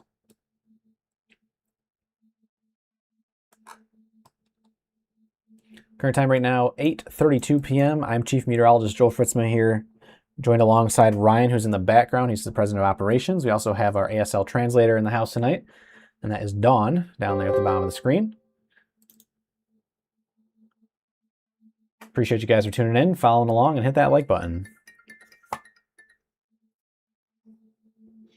And there comes the warning on my phone again, as we have a new severe thunderstorm warning popping in right now for Otsego County. And that is well deserved as that downburst continues to push in towards the Gaylord area. Wait for the details to pop in here in the orange box, which is the severe thunderstorm warning.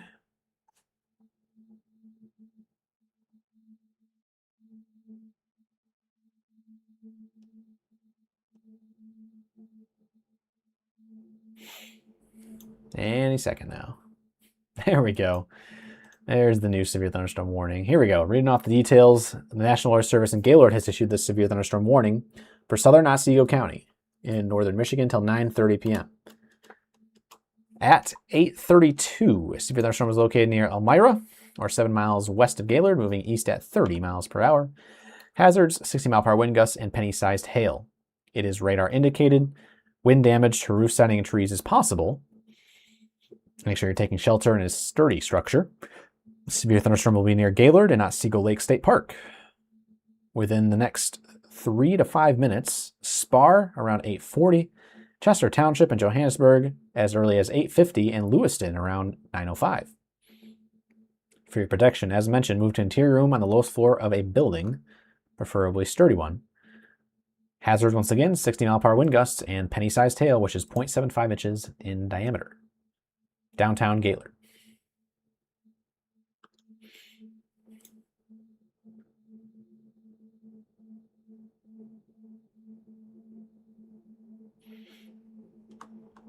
If you know anybody in Gaylord right now, that is a pretty decent wind signature, about 4 miles to the west of town.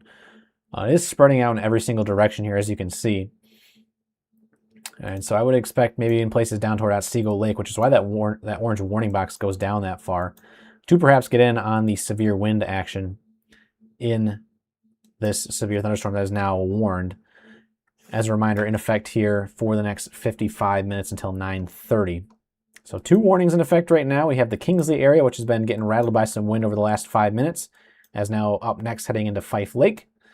Buckley area also getting impacted by some of those wind as well.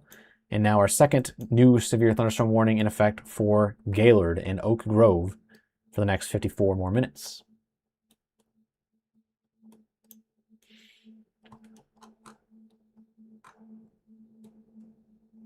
If you guys have the MSC app and you are in Gaylord, you likely just got this alert on your phone if you have a saved location there. Make sure when you guys do download the MSC app, it's a good idea to kind of run through that tutorial as quickly as you can if you are in a pinch. Make sure you know where all the buttons are located. Another thing to keep in mind with the MSC app is we've had a lot of people trying to sign up for Pro, but they haven't purchased Pro, and so we get a lot of emails saying, hey, we're not getting emails, verification codes coming into our email. Well, you got to make sure that if you're going to purchase Pro, you got to buy it first before you set up your account. So keep that in mind if you plan on purchasing Pro in the app. 2 reports coming in right now, both on US 31.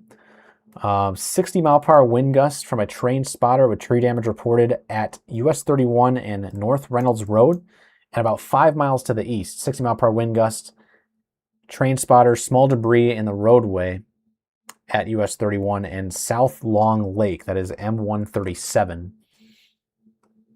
And again, these winds have continued into the Kingsley area and are not stopping anytime soon. So again, up next, into Fife Lake, and eventually, if this continues into Kalkaska County, South Boardman. We do have a new velocity signature coming in with this severe thunderstorm warning. So Fife Lake, South Boardman, you have about 10 minutes or less before these winds are at your doorstep.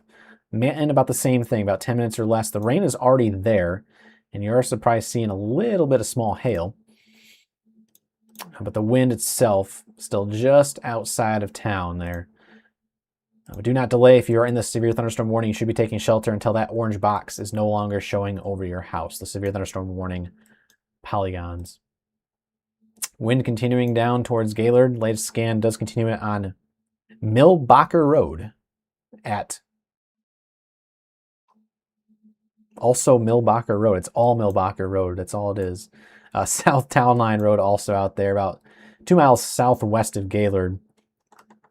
In the area of where that tornado came through in 2022, out there by the airport. So again, kind of another windy moment out there in the Gaylord region, heading towards the I-75 corridor within the next 5 minutes. So again, if you're traveling I-75 and you're in that severe thunderstorm warning, if you're up in the Vanderbilt area, I'd say wait until that storm does pass by. If you're down in Otsego Lake or the Frederick area, I'd wait to go north. Even down there in the Grayling area, kind of hold off in the Grayling area until that storm goes by. But be advised, again, these storms are popping up pretty much anywhere across northern Michigan. And if you zoom out, take a look over to the east. I mean, look how many cells have popped up in Montmorency and Alpena counties. It's just a barrage, I guess you could say, of cells over there. Most of these cells, though, showing under a 15% chance of becoming severe. The storm actually in the Austinic area has a 15% chance of severe, primarily for hail and wind. But at the current time, according to what I'm seeing with my two eyes here, again, human meteorology is a lot better than an algorithm.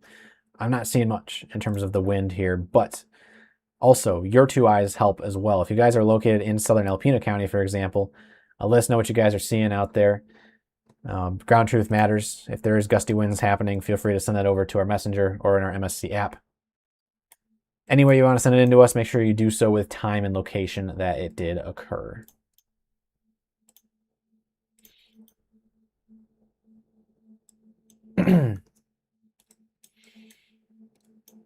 The wind up here in the Onaway area has continued to fizzle out a little bit. There's still some lightning, but overall not too shabby compared to what it was previously. That was a previous severe thunderstorm warning that was up there in Emmett County. That is no longer an issue.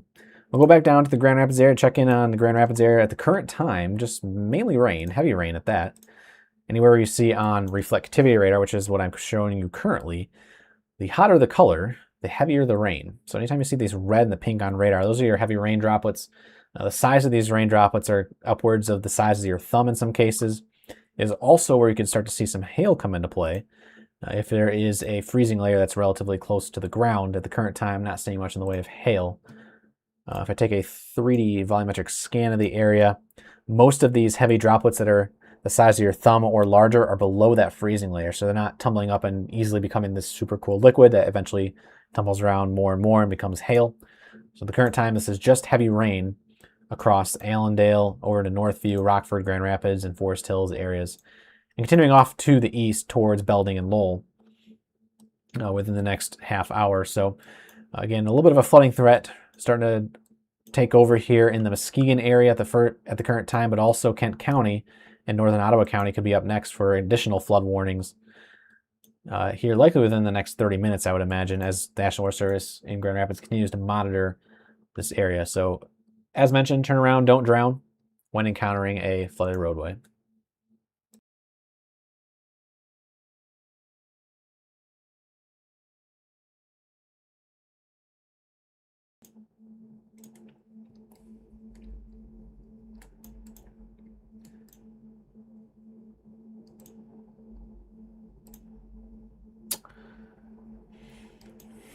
In terms of wind as well, it does look a little bit gusty heading into the Grand Rapids area.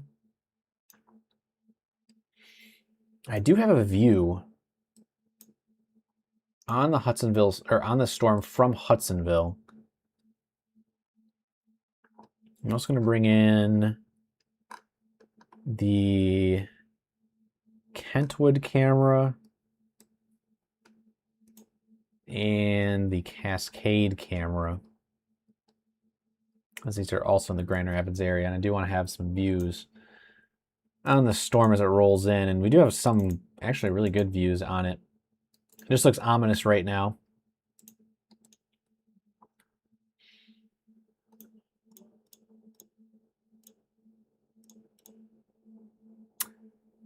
There we go.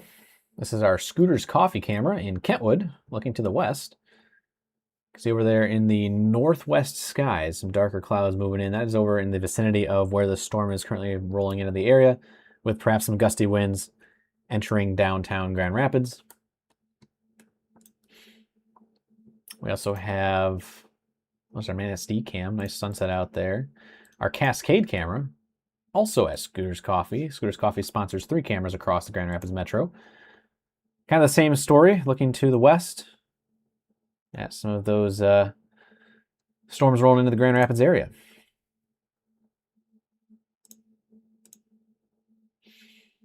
This is the Hudsonville camera, courtesy of Grand Equipment Company. This is looking right at that pocket of gusty winds moving in right now. There's a little bit of a shelf cloud on it. Go ahead. Oh, it's already in main view. I can't zoom out anymore, but I can zoom in. So keep an eye on that. And this is at Grand Equipment Company. This is 196 right here in the foreground. Looking to the north right now using this PTZ camera. And there's a pretty decent shelf cloud, which is usually a sign of some gusty winds moving into the area. So we'll continue to scan the horizon here for perhaps some downburst signatures as we roll into the Grand Rapids area into a very heavy populated metro. Obviously the second most populated metro in the state of Michigan. But those winds right now in question, if there are going to be wind, it's going to be right here in the Marne-Walker area. So Marne and Walker, be advised, some pixels here around 38 miles per hour. Didn't mean to give you guys a heart attack. About 38 miles per hour heading to Walker. I actually just saw a decent lightning bolt on that storm. So still some good lightning on that line of storms as it rolls into downtown Grand Rapids. Still going to be waiting for our stuff to move across Lake Michigan from the Milwaukee area. So while we do that, we'll go back up to the north where the gusty winds are currently ongoing. We have some severe wind at the current time.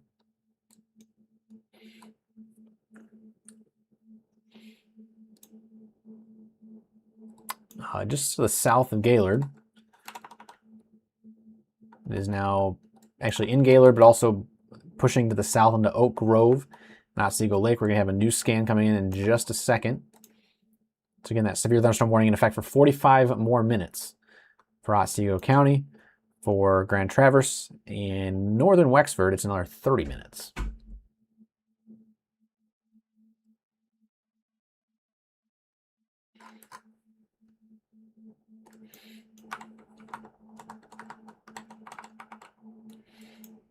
The wind right now in the Fife Lake area, according to radar, right around 35 to 40 miles per hour. The odds of this storm being severe right now, sitting at around 10 to 15%. Gaylord storm sitting around 20%. If we take a zoomed in look on this, our velocity scans here also around 45 miles per hour. Again, severe starts at 60.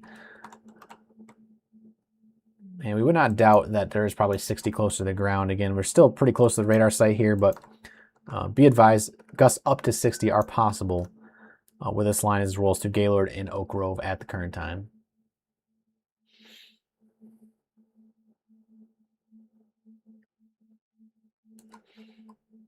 And we are covering all 83 counties in the state of Michigan, so we'll be bouncing around a lot.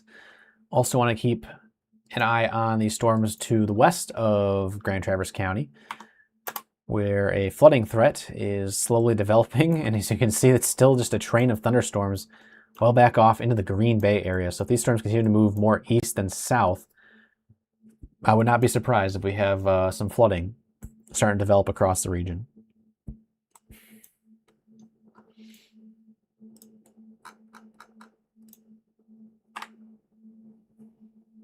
I really wish I could see our reports right now.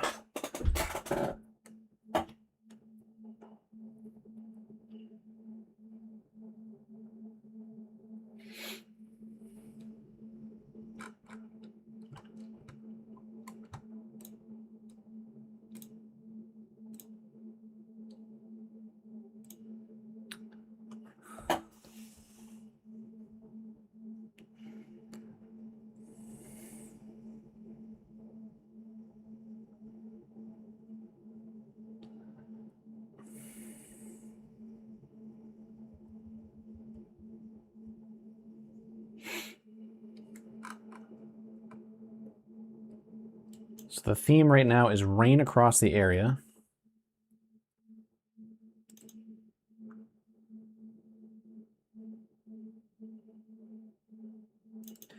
And the sky is on fire in Ludington right now, I kid you not.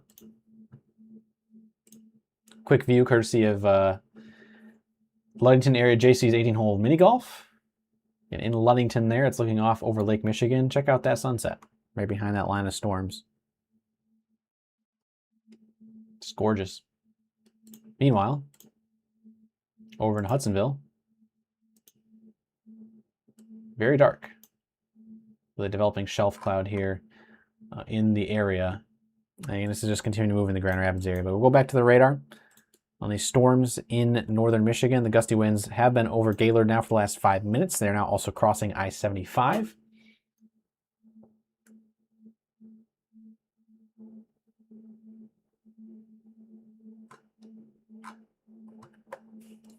And eventually, if these continue off to the east, pretty rural locations of Otsego County. Going to go ahead and check out some other locations on my back side of the app here. Spar and Johannesburg are obviously going to be downstream of this line. So Spar, Johannesburg, this M32 corridor out of Gaylord, that's where the winds are heading. Latest scan does knock the wind down just a little bit more. It looks like it's downbursting out and away from the center of the rain. These downbursts are just all over the place sometimes, and they could easily get board strength as the time goes on. So we'll continue to watch the storm as it moves through Otsego County. Definitely some gusty winds right now over I-75. But those will be heading off towards Johannesburg within the next 20 minutes. Also down to the south, gusty winds now over US 131, Fife Lake and South Boardman, as far south as Manton. And this is going to be heading into rural portions of Kalkaska County. There's no warning in effect for Kalkaska County, but I would not be surprised if they get another statement here soon.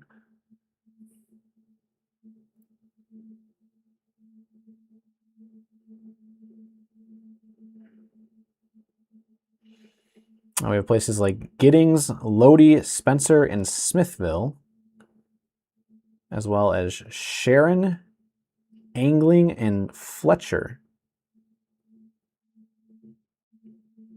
in the way of this line of storms as it continues to move across southern Kalkaska and northern Missaukee counties here in northwest Lower.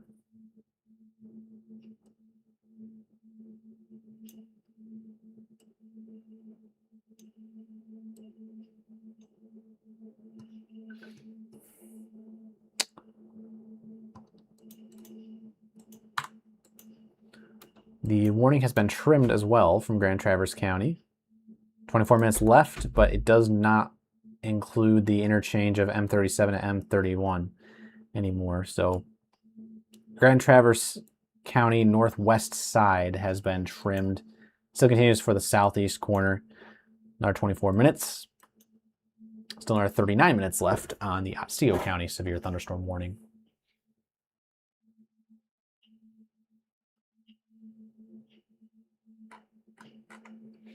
Now, everyone will see a severe storm tonight. That was never the promise, of course. You guys missed our timing map and severe weather outlooks earlier today on our page. It can be viewed there at MI Storm Chasers on X or Instagram, as well as our Facebook page. If you just type in Michigan Storm Chasers, we are closing in on 900,000 followers on Facebook. So I appreciate you guys if you head on over there and follow. That's where 100% of our forecast posts end up every single day. So feel free to check us out on Facebook primarily.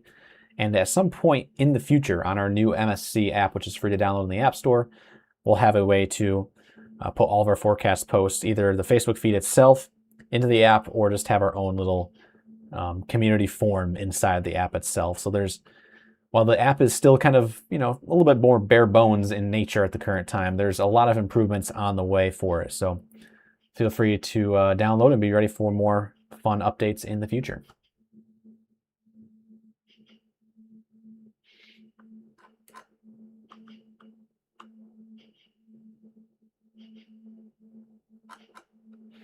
Odds of severe weather tonight, primarily in the damaging wind sector, 5 to 14% chance.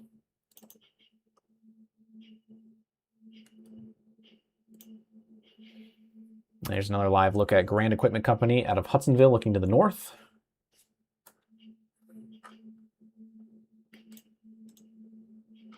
Gusty winds moving into Grand Rapids at the current time.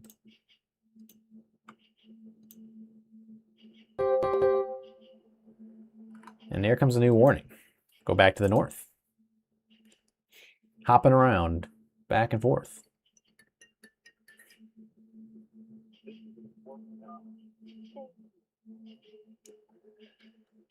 Wait for the details to come in here. You'll see the new orange box pop in, and it's going to be for the Kalkaska County area. Previously, a couple 60-mile-per-hour wind gust reports and damage on US 31 came in from the Benzie, Grand Traverse County line area. At this point, though, no other damage reports have come in, but there's still enough confidence here that gusty winds could still be possible with a new severe thunderstorm warning popping in. National Weather Service in Gaylord has issued a severe thunderstorm warning for southern Kalkaska and northern Missaukee counties in northern Michigan until 9:45 p.m. There's your new orange box on the screen. At 8:51, a severe thunderstorm was located near South Boardman, or 10 miles southwest of Kalkaska, moving east at 20 miles per hour. We're going with hazards being 60-mile-per-hour wind gusts and penny-sized hail. It is radar indicated. The severe thunderstorm will be near Sharon and South Boardman around 8:55 p.m. and Sigma around 9:05. Other locations impacted by the severe thunderstorm include Stittsville and Smithville. For protection, move to an interior room on the lowest floor of a building. Hail size, 0.75 inches in diameter, and 60-mile-per-hour wind gusts are possible.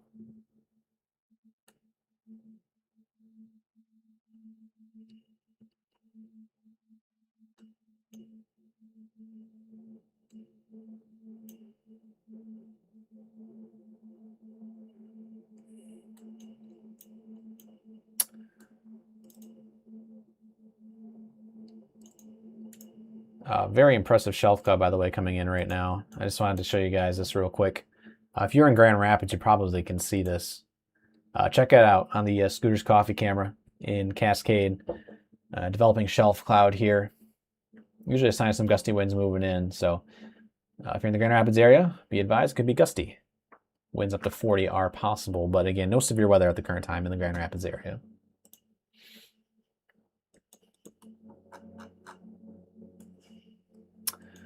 Back to the north, again, if you're in this new orange box, you're in that new severe thunderstorm warning.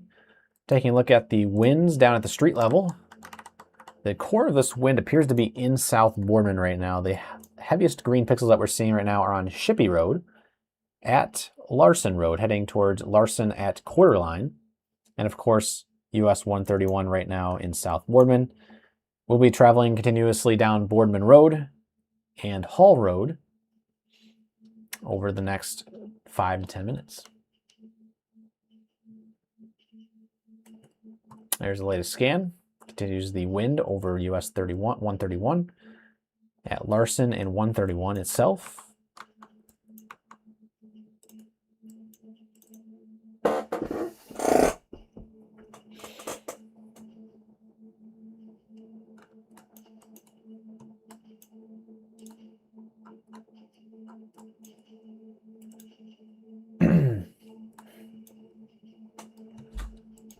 I'll go back up to the north where the other severe thunderstorm warning is in effect.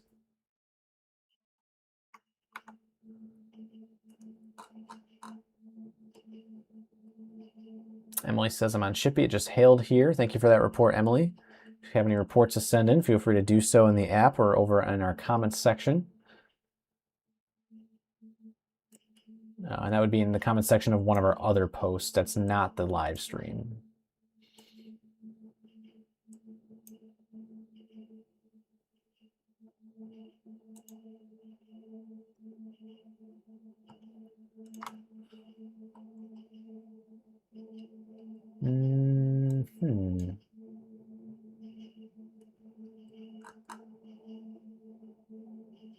Just checking out some of our other weather cameras here behind the scenes, making sure I'm not missing anything.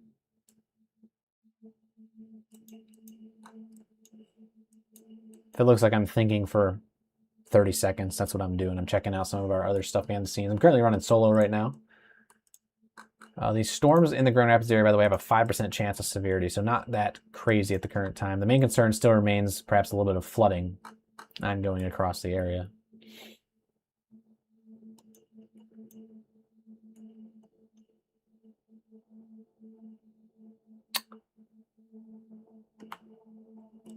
The wind's still very impressive in the Gaylord area, just to the east of town now on McCoy Road at M32. It's also where Turtle Lake Road comes in. Still continuing down the M32 corridor towards Johannesburg.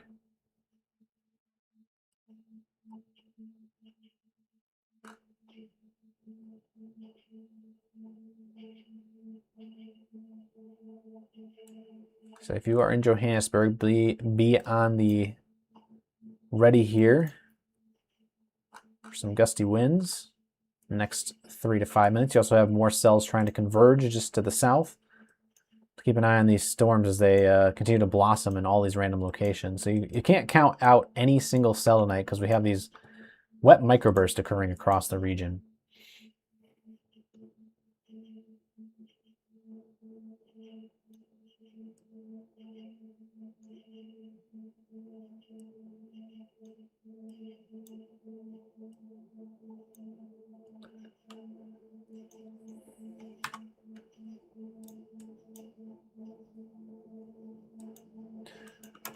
Yeah, 1,800 feet off the ground. There's not much in the way of these gusty winds, at least confidence enough to say, hey, there's 60-mile-per-hour winds happening here. But if there were to be winds at that point, it would be here to the south and east of South Boardman, especially along the M66 corridor just to the south of Kalkaska. So that entire M66 corridor between Lake City and Kalkaska, that's where the heaviest of the rain and perhaps the wind is currently ongoing. Especially if we switch over to reflectivity radar inside of where these reds and pinks are popping up. So it's kind of here and there. The severe thunderstorm warning, which is supposed to be in effect till 9:15 for Wexford and Grand Traverse County, has been dropped 15 minutes early. So good news on that one at the current time. So you are in the all clear now if you are in Wexford and Grand Traverse County. However, it could still be a little bit gusty and you still have to watch out because there's a lot of rain moving through the area.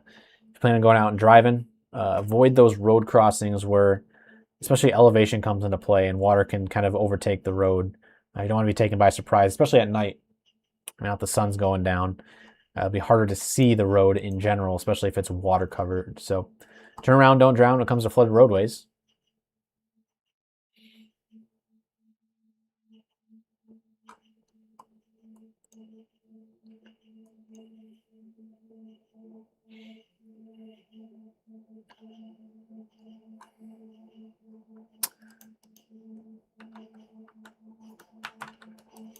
Just kind of flip through our sources here. The most impressive storm, just because it's close to the radar, is going to be the Otsego County storm.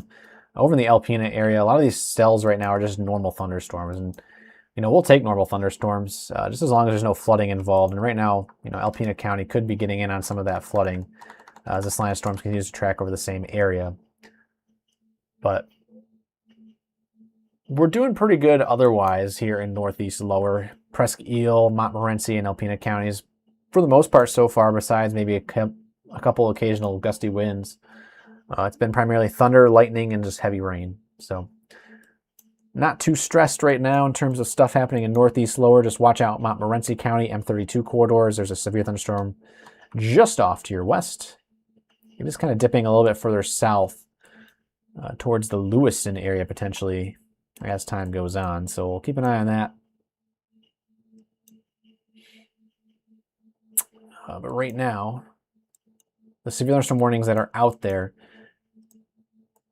not a whole lot of worry with these storms. But again, it is a little bit tough to tell at the surface, especially with this storm in Kalkaska County, just because it is a little bit further away from the radar. So if there is ground truth to it, they want to report, feel free to do so with time, location, as specific as you can, and what you're seeing in terms of damage. Also, if you have hail to report tonight, make sure to report your hail with a ruler or some sort of sports ball or coin next to it. So that way we can kind of determine whether or not the size is severe, which would be 1 inch in diameter.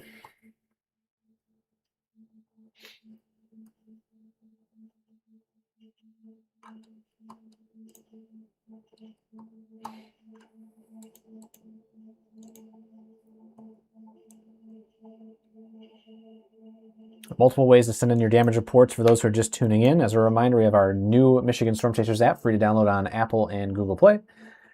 Right now, I unfortunately can't access those reports because I think what happened is there were so many reports coming in that it actually backlogged our computer software. So the reports are still coming in. We just can't see them right now. Please keep using the app, obviously. We'll get those reports as soon as we can. Also, our messenger is open. On Facebook, any one of our posts that's not the live stream, you can put it in there. And we have a Michigan Weather Reports community page on Facebook that you can join as well to report your reports there, as well as our Discord server, which is discord.gg/Michigan Storm Chasers. So keep that in mind. Plenty of ways to get your reports over to us today, all on social media, of course. Again, everything's social media based here at MSC. So social media is the way to go when it comes to getting your reports in. If you try to mail us a picture of your severe weather report, it's going to take 5 days to get here. So that's obviously a lot slower than if you were to just send it in via the app or our comments section. To my knowledge, no one has ever mailed us a photo of severe weather of damage that I know of. So Don't give people ideas, Joel. it would be a first for sure. Don't give people ideas. Hold on. Let me plug my headphones back in.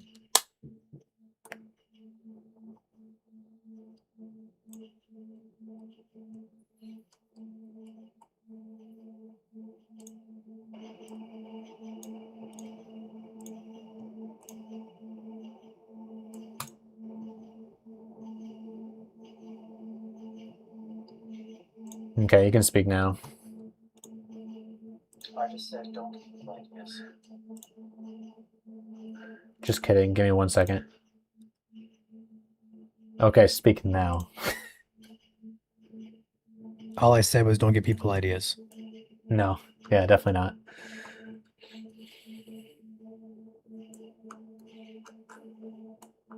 Julie will be the first one to do that.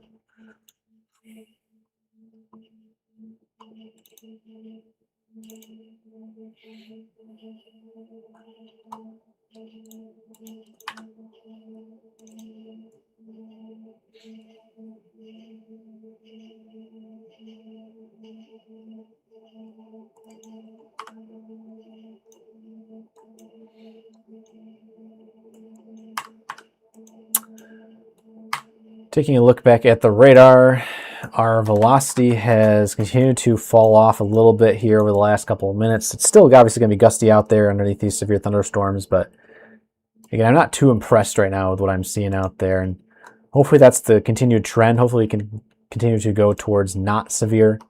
Good news for Gaylord, you are outside of the severe thunderstorm warning, as well as Oak Grove and the north side of Otsego Lake. So that severe thunderstorm warning now just continues for the Johannesburg and Spar areas of Otsego County.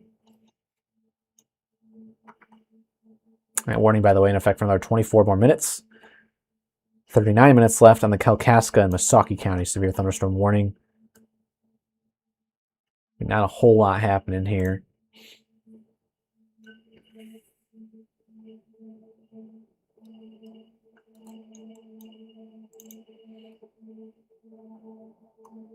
Back down to the south in the Grand Rapids area.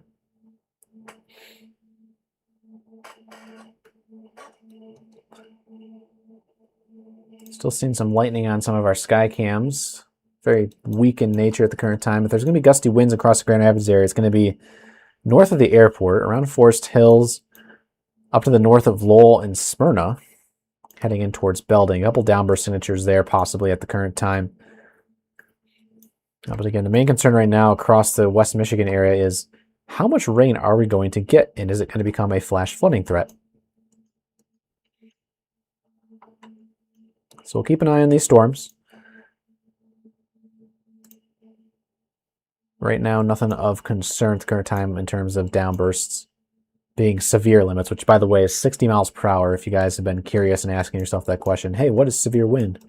Well, it's 60.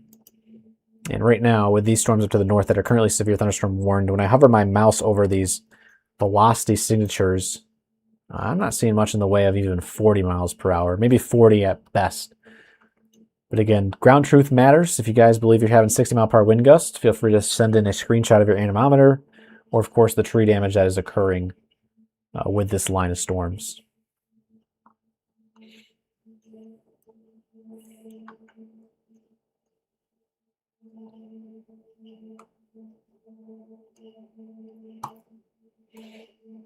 Now this line is supposed to slow down a little bit as it moves into West Michigan, and we're already kind of seeing that. So we'll have to see if this line in the north actually catches up later tonight. I don't believe it. I still don't believe it's gonna. I believe this line to the south will stay separate from the line to the north, but We'll continue to watch this line to the north because there's still some severe potential with this one as well as it heads towards Manistee and Ludington later during the overnight hours. So in the next hour to 2 hours here, there's a new special marine warning as well in Lake Michigan, primarily for large hail. You'll notice that with the brighter pinks showing up on that cell there.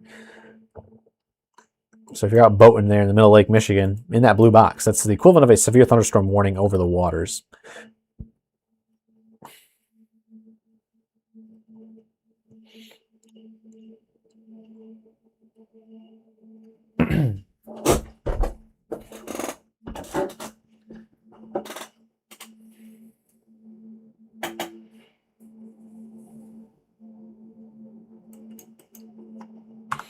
Flooding reports are encouraged as well. So if you see any sort of heavy flooding, multiple feet, feel free to send those in. We'll toss those over to the National Water Service as soon as we can, so that way they can issue flood products as soon as possible.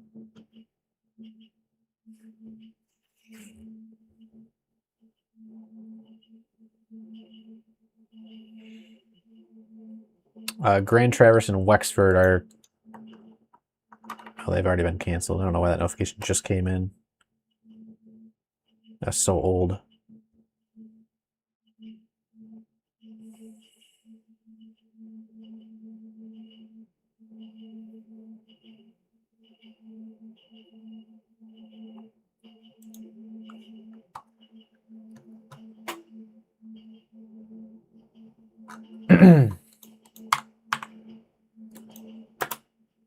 Okay, current time right now, 9:09 p.m. We're about 2 hours away from MSC After Hours for those who are frequent viewers here at MSC. When the storms start to trickle down and there's not much to report on, we get to talking about really anything and everything. At the current time, we're still watching 2 severe thunderstorms across Kalkaska, Missaukee counties, in almost said Oxford County. It's not a county. Otsego County.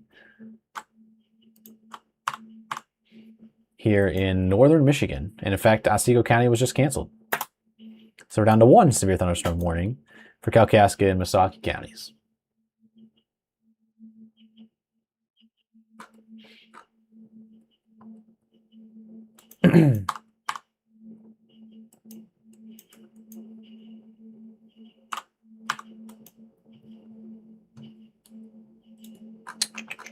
I do wish I could show you guys some of the reports you guys have been sending in, but I just don't have them right now at the current time.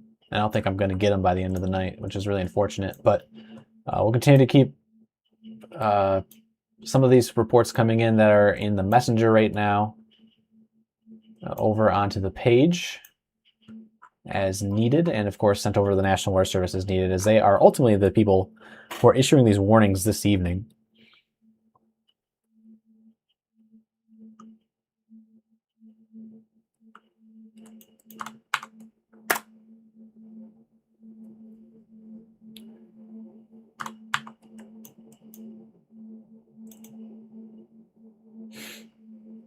Going back down to the Grand Rapids area, there's a little bit of an outflow boundary, which just makes sense considering the shelf cloud we saw with this line as it's moving in through the Grand Rapids area.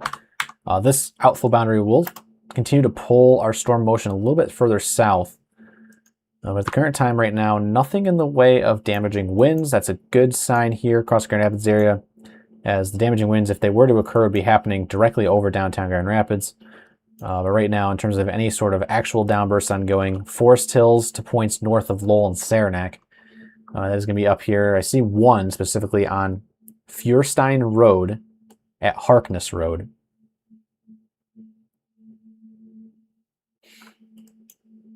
Nothing crazy by any means, but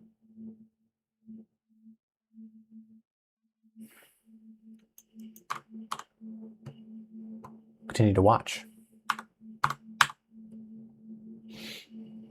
Odds of severe weather tonight, by the way, 5 to 14%. It's not too crazy. Again, if you're dealing with any sort of weather anxiety this evening, we understand.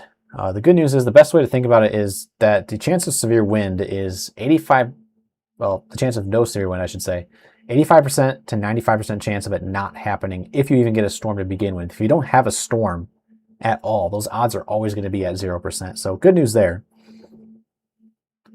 So again, very low stress evening out here. The only major concern besides damaging winds is going to be that flooding threat. So as long as you're not driving your car into a pond or intentionally driving it into flooded roadways to try and get something for your insurance, don't do that. Don't do that. You should be okay for the evening. Again, hail and tornadoes not really expected. The hail threat was primarily earlier this afternoon when there was more of a semi-discrete setup in terms of the storms that we saw, especially across southern Upper Peninsula. I was waiting to see if we're going to get more of those flood products coming in. Now we do have one coming in right now for Northwest Lower. It's a new flood advisory.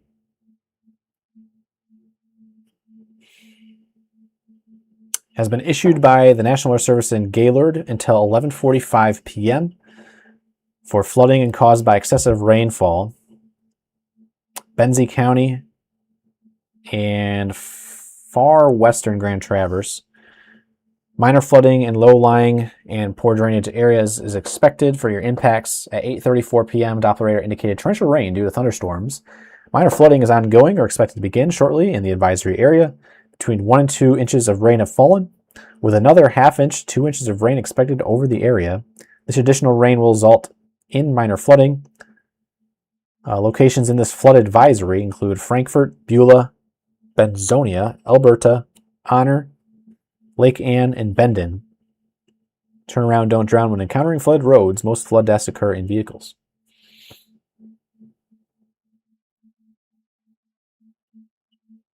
Not speaking from experience, come on.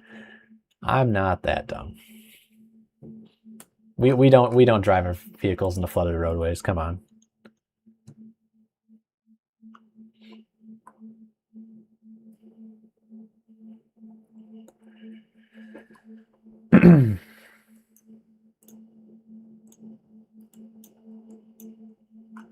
We don't claim that energy here.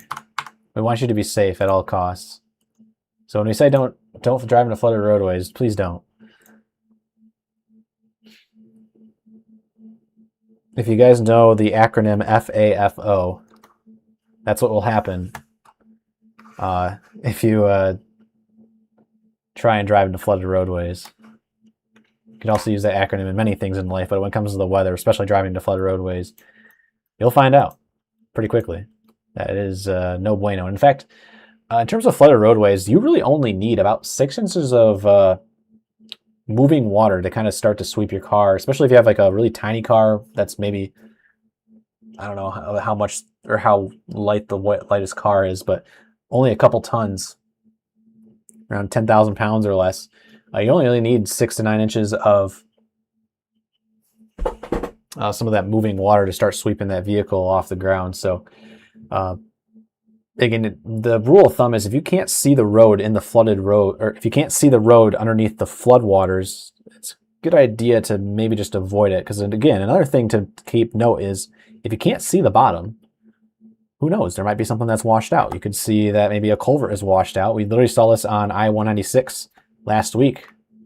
You know, culverts do wash out all the times. Now imagine if there was a flood over the roadway, then you wouldn't be able to see it at all. And again, that does happen. We've already seen multiple roadways wash out this spring from flooded roadways up here in northern Michigan. So don't chance it. That's what I'll say to that.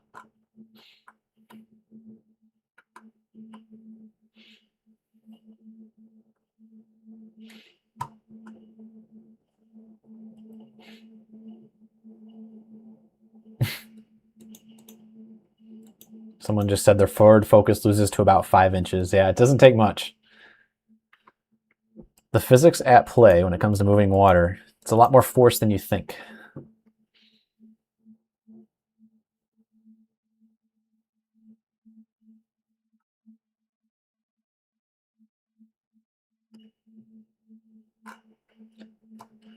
So that severe thunderstorm warning for Kalkaska and Missaukee counties. Again, I'm looking at velocity radar right now, and this is not that impressive on the wind radar, but again, don't chance it. I'll still be taking shelter until this orange box officially is done off the screen. And we're looking for brighter reds and brighter greens, and I'm just not seeing it really at all right now. If I hover my mouse over some of these pixels, these wind gusts are 30 miles per hour max at the current time. Perhaps down here towards Lake City, upwards around 30 to 35, but that is outside the severe thunderstorm warning. And again, this is not really, overall speaking, the greatest structure either in terms of just looking at the general reflectivity radar. So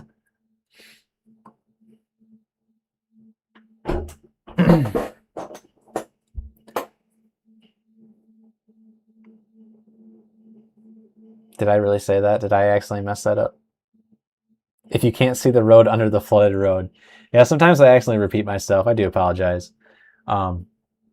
If you can't see the road under the waters is what I meant to say. If I did mess that up, I do apologize. If you can't see the road, assume it's not there. Perfect.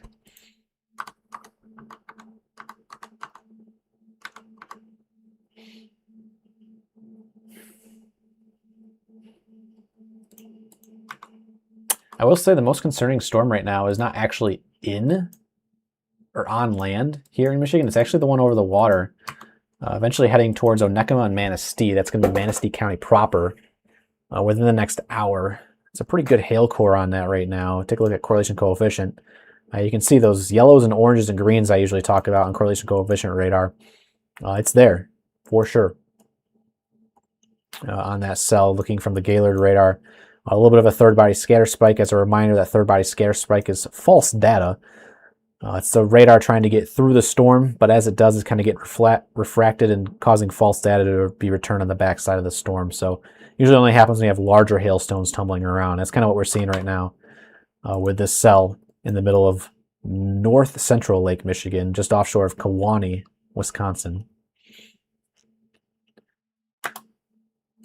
That is actually continuing to be moving a little bit further south than the rest of everything else here. So that could be sliding maybe in between the Manistee and the Ludington corridors within the next hour instead.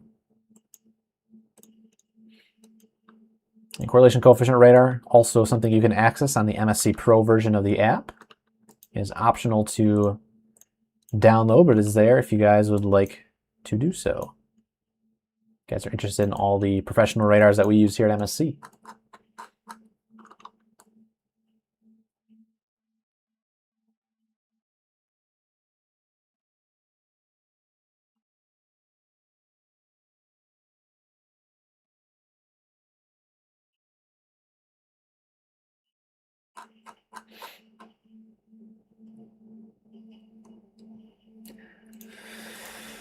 Oh, goodness. Okay.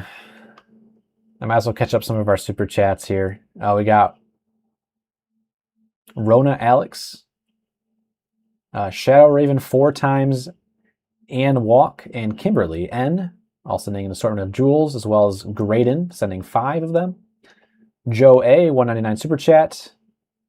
We got one of our moderators, Fun Times, with a $5 super chat saying, "Ladies and gentlemen, this is what we call the early after hours special. Hope you guys enjoy, and thanks for your support of MSC. Hashtag don't drive in water." Thank you very much, Fun, for your support as always.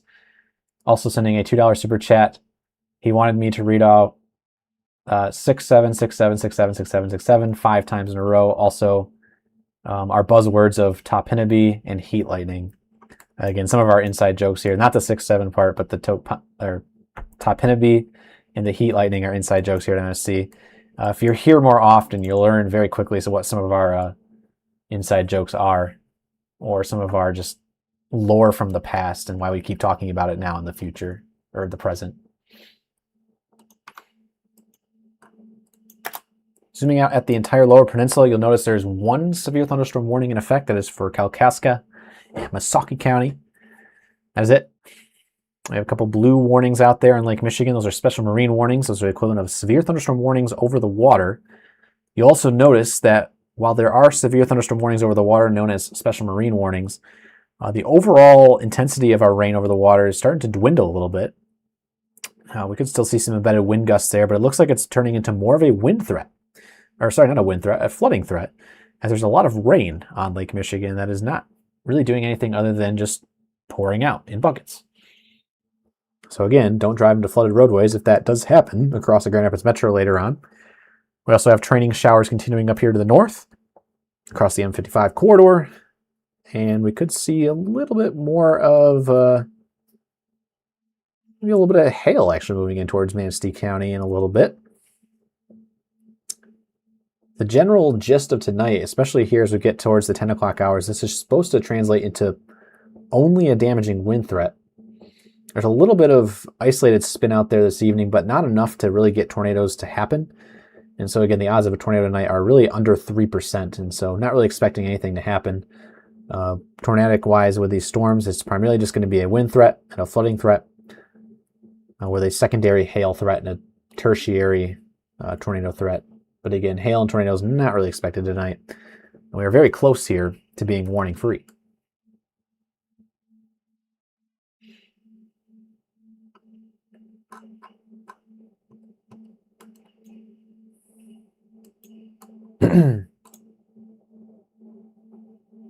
Couple gusty winds heading towards Ionia and Forest Hills right now. There's not much otherwise there. We'll go up to the Gaylord radar once again.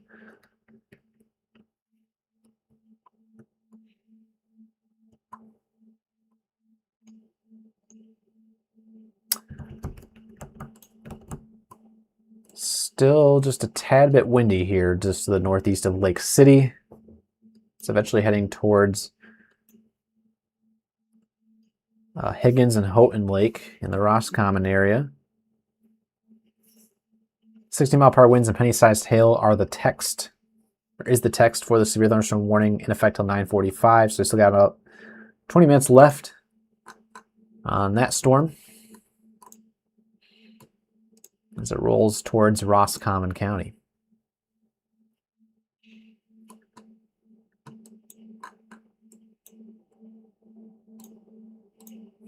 The odds on every single storm right now in the Lower Peninsula are sitting at 9% or less. So that is a really good sign that we're starting to weaken as the night goes on here. The storm, by the way, on Lake Michigan right now that I continue to point out with the hail threat, 37% chance of severe with that one. That's the only one that's above 10%. It's all the way up at 37. So we'll keep an eye on that storm as it rolls in towards Manistee. We also do have Manistee North Cam. We do not have Manistee West Cam anymore, unfortunately. But that is Manistee North, and you'll notice that storm is just over here on the left side of your screen. Camera, good lightning there. This camera comes to you courtesy of Guardian Technologies and 6 p.m. Hospitality. It is on top of the Hampton Inn there in Manistee, Michigan. This is overlooking Lake Michigan. Nice view here. We also use this view a lot for the Northern Lights, which we saw last night across the state of Michigan.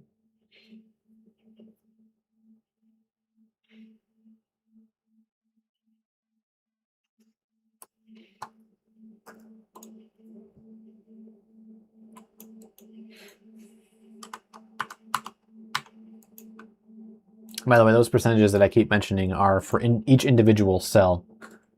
Obviously, we have the area-wide 5 to 14% chance of damaging wind, but when these storms peak in intensity for hail and wind specifically, they spike above those percentages that we have on the normal maps. So again, it's still the overall threat tonight, if you get a storm, is still 5 to 14% chance for wind and a 1 to 4% chance for hail. But again, these storms go through phases where they can quickly kick up or quickly kick down. So keep that in mind. And again, those percentages that I keep reading off here are on MSC Pro. So if you download the MSC app, which is free to do, you can also upgrade to the Pro version and check out those percentages for yourself.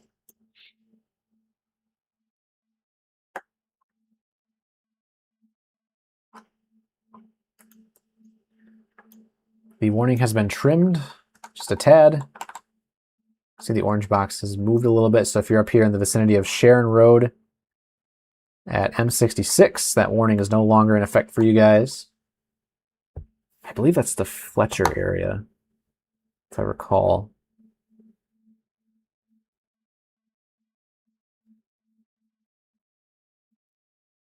The Giddings and Smithville area. You guys are no longer in that severe thunderstorm warning.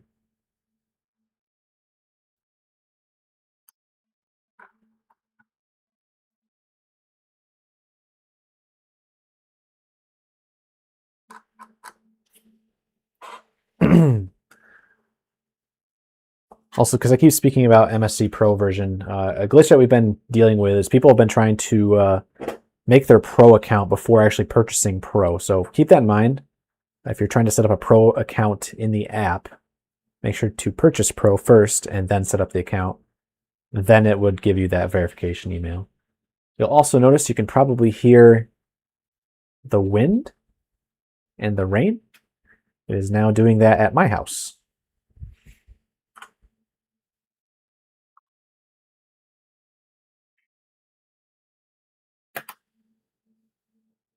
It feels nice. It's a nice little breeze there. It's better than the humidity, which you guys remember this past weekend. Sunday especially. Dew points up around 75 degrees across the Lower Peninsula. It was just muggy out there. Talking probably what, Miami, Florida type humidity. It was brutal.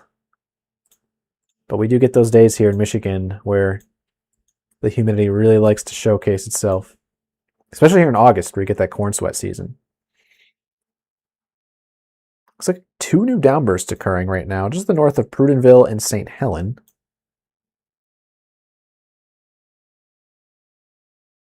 Pretty much passing in between Higgins and Houghton Lake.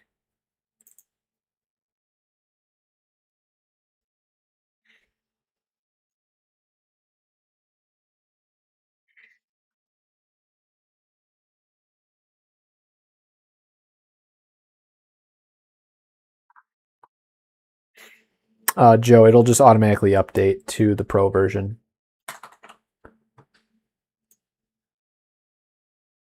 Yes, corn sweat season. It's when the evapotranspiration from all the corn crops in the Corn Belt region add more moisture to the atmosphere. So we kind of have this localized pocket of moisture that's a lot heavier than it would be in June or July when the corn is not as tall. You have to get to the corn has to get to a certain tassel reading. If I had Caleb in here, he'd be able to tell me exactly what that is. But yeah, it has to be pretty late in the growing season, and we're in August now, where the corn is getting harvested. You know, we're getting corn in the cob out there now here in August. It's so good.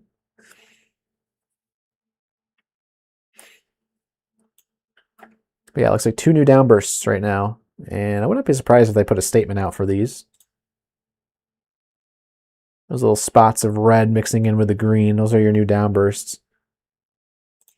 Also continue to watch the Manistee cell out in the distance. Check this out. Beautiful, beautiful sky. And you can see the entire cloud top as well.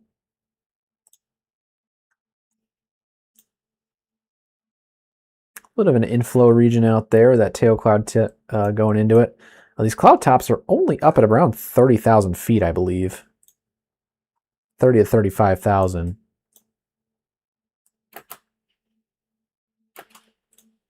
I just completely destroyed the camera. No, I'm just kidding. I don't know what I did. How did I do that? I pressed the spacebar once and it just blanked on me. That was really weird. We're already down 1 Manistee camera. We don't want to be down 2. But yeah, these cloud tops. Here's your cloud top radar, by the way. The pixels here are showing 35,000 feet. If we take a look at those clouds on the weather camera, that's about 30 to 35,000 feet up. The taller the storm, the more severe it'll likely be. So this is kind of just your average run-of-the-mill strong thunderstorm to borderline severe. They did just issue a special marine warning, by the way, for the Manistee and Onekama shoreline. So this storm is heading right for the camera. Again, if you're out in Manistee right now, good view of the storm coming in. While you have the time, you can go out and take a couple pictures of it. But do note that special marine warning has been issued, that blue box you see on the screen, for this cell as it's moving in. And again, this special marine warning is going to be for 40 knots of wind and large hail. So if you're going to go take pictures of the clouds, do it now, but be ready to be taking shelter there, Onekama down to Manistee, south of Arcadia.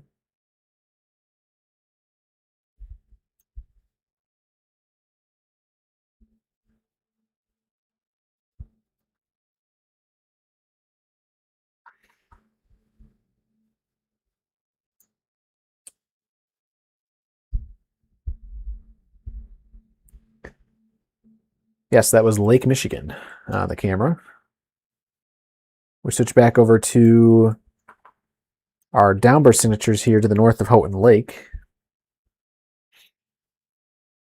And we're not seeing the bright reds and greens that we saw earlier, but there's still some decent pockets in there. Again, they're kind of your average strong thunderstorms right now. Those averages being 40-mile-per-hour winds. Right here along that Marl Lake Road and Pine Drive areas.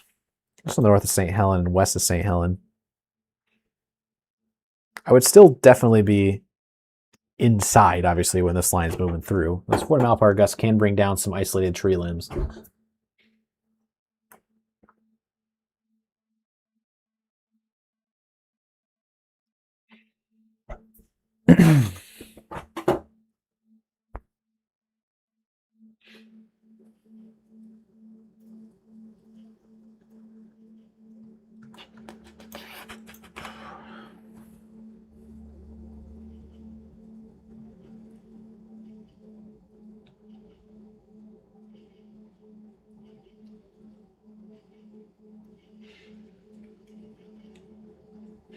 Yeah, US 31 in Muskegon is closed.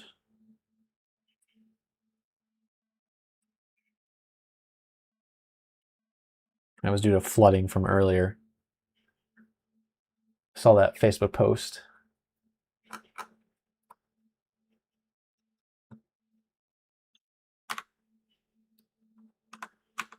So we'll continue to watch the Roscommon area.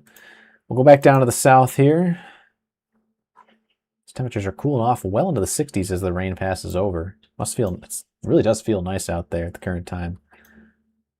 But again, not really seeing the bright reds or bright greens on velocity radar. These are just normal run-of-the-mill thunderstorms at the current time. Not even that. Not seeing much in the way of lightning. So we'll take this. We will absolutely take not losing power tonight. I will definitely rather have a calm night here across West Michigan versus the 5 to 14% chance of damaging winds actually coming true. So at the current time, no wind, but a lot of rain out there. And so if you're in Muskegon, Ottawa, and Kent County right now, especially where this rain has been falling for a while, be advised some minor flooding is possible. This line is going to continue slowly to the south and east overnight, bringing more of a flooding threat to the southwest corner as the night goes on. Again, if you're over in southeast Michigan, severe weather was not really anticipated today for southeast Michigan. Still have a chance of thunderstorms overnight, but especially between midnight and 2 a.m. But for the most part, it should be below severe limits over there.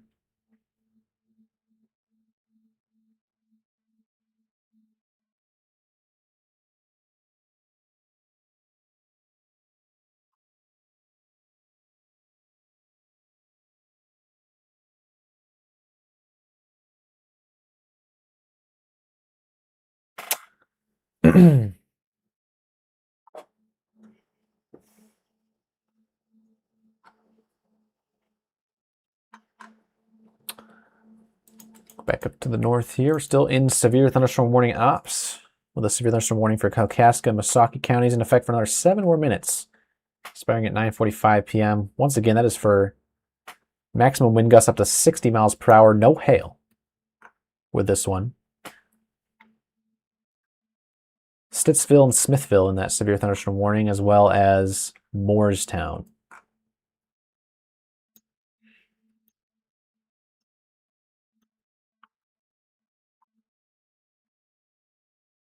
We're down to 5% for severe probabilities on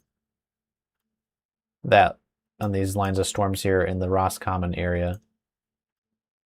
Still downbursts ongoing, which could be producing those winds up to 40, but Not really a whole lot going on there.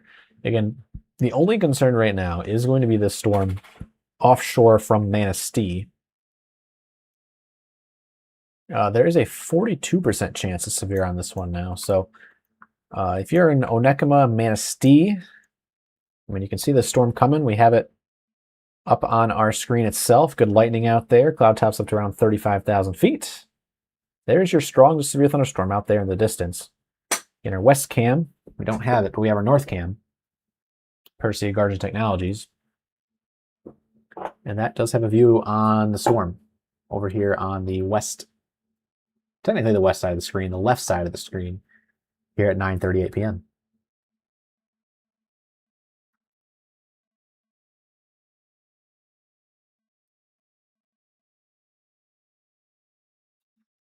Is that a boat? I understand the good fishing happens when there's bad weather, but yeah, that's a boat.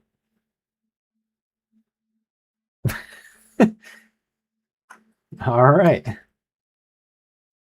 I would be going out there, but you know, you do you. Like, there's a special marine warning in place right now for Manistee, which means, you know, boaters should be off the waters.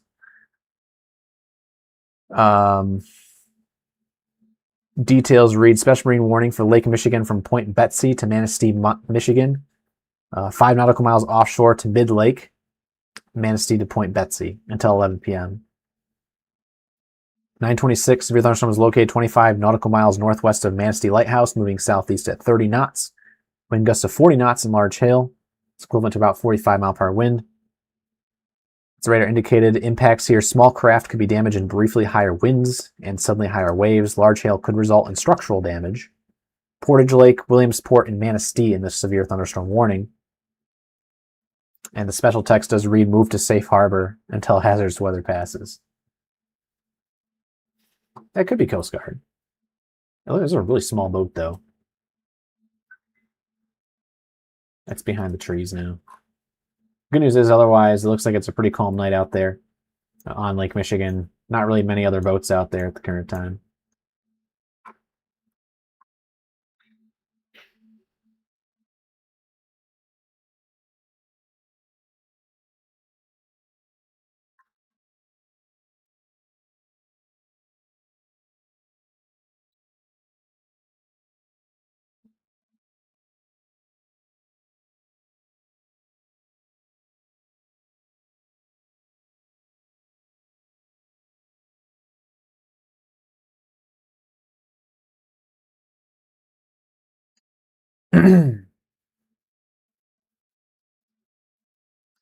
And if you have any reports to send in, like this one that just came in from Montmorency County of 0.88 inch hail, diamond nickel sized hail for the last couple minutes there, just south of Atlanta, feel free to send them in. The Michigan Storm Chasers app is very useful now because it is a one-stop shop for all of our severe weather reports that you guys can send in to us.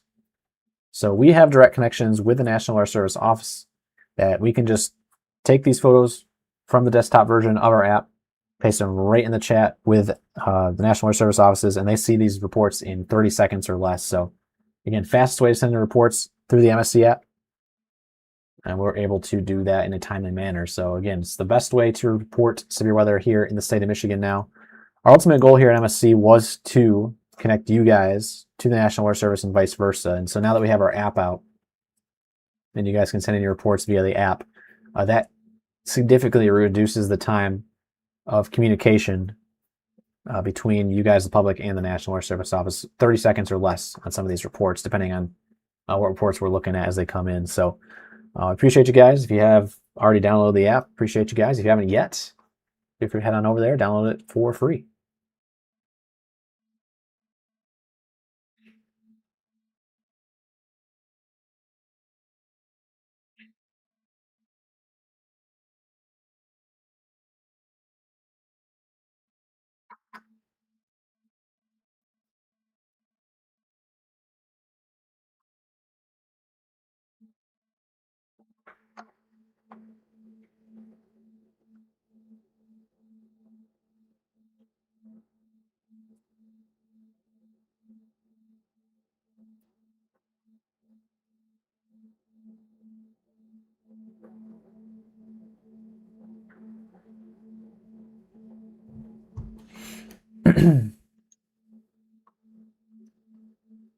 little bit of light cloud cover moving in too there.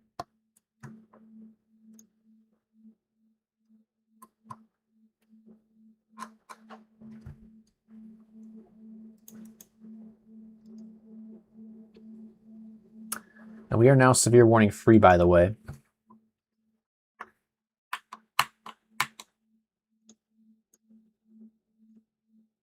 Depending on what they do with the storm moving into Manistee County, we may be good to honestly hop off because there's nothing else out there right now that is severe. We're live from beginning to end during all severe thunderstorm and tornado warnings, and right now we don't have any of those in the state. But right now the strongest storm in the vicinity right now is going to be on Lake Michigan, the storm heading into Manistee that we're continuing to watch move in.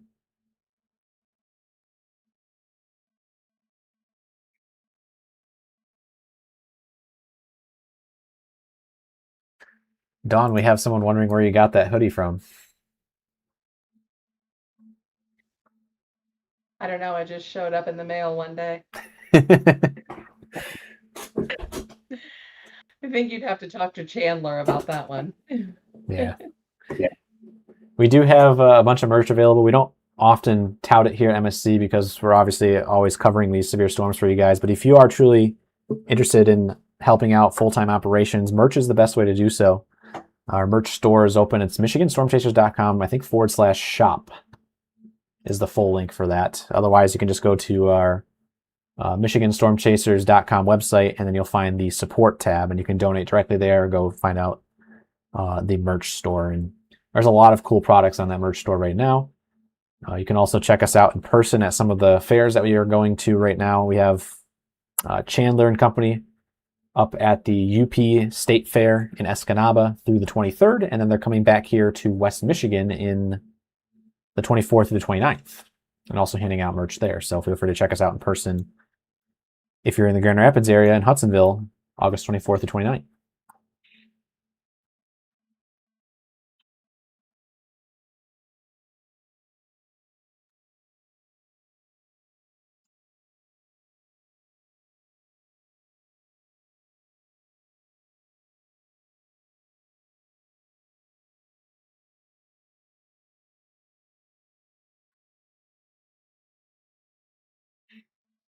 Good lightning right now in the Manistee cam, by the way.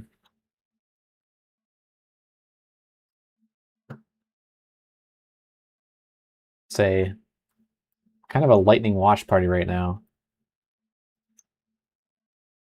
Very eerie as well, as it's just pitch black over there to the west. Again, courtesy of Guardian Technologies. Guardian Technologies is our biggest partner here at MSC.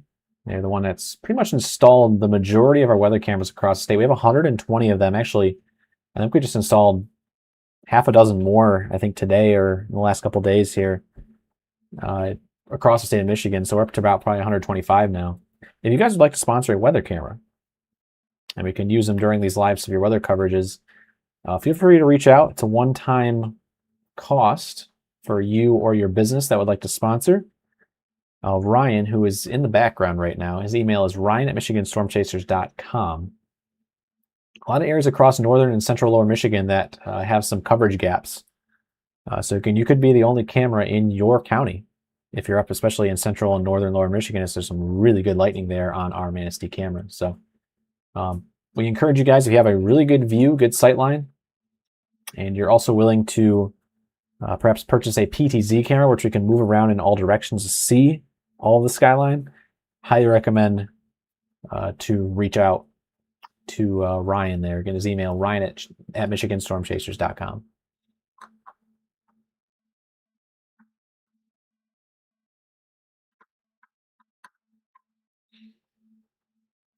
Looks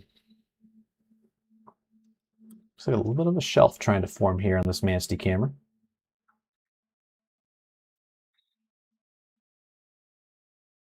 Right now, this is the only storm that is really near severe limits. The previous storm that was severe thunderstorm warned, still producing some isolated instances of hail and wind across the Prudenville and St. Helen area, but not near severe limits at the current time. We were close to severe hail out here near Atlanta at 0.88 inches diameter, but right now, no warnings here as those storms head into Alpena. Otherwise, if you're down in West Michigan at the current time, it is just rain. A couple of lightning bolts mixing in as well. But our 85 to 95% chance of no damaging winds is winning out right now across West Michigan. So we'll take it. There's a little bit of an outflow boundary associated with this line of rain. I felt it myself as it moved through the West Michigan area here. It felt like probably 30 to 40 miles per hour, which is well below severe limits. So it will get gusty, just not to severe limits yet that we're seeing. So good news there. And you can actually see that gust front that's sticking out kind of here on Velocity Radar, extending from Holland down to Wayland and Middleville up to Lake Odessa, extending over to Portland and Westphalia, but it becomes harder to see as those colors mesh together there. You can kind of see that red-green line there across south side of Grand Rapids Metro.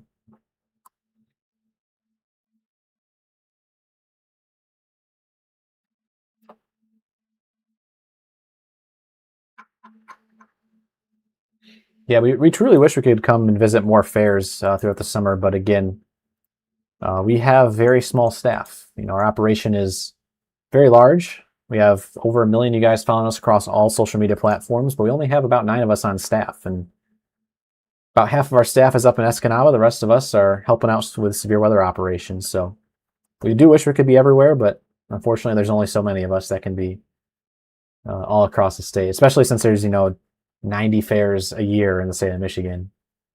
We need to go to 90 different events. So it's just inhumanly possible unless we get, more staff. So again, if you'd like to support us getting more staff, feel free to support us via getting merch or donating directly on our website, michiganstormchasers.com.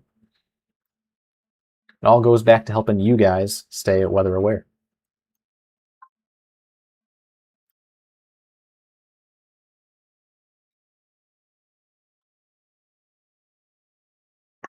Yeah, for the most part, we should be pretty safe and sound overnight here.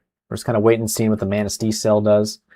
Might be a re-intensification of wind later on, but for the time being, not seeing it at the current time.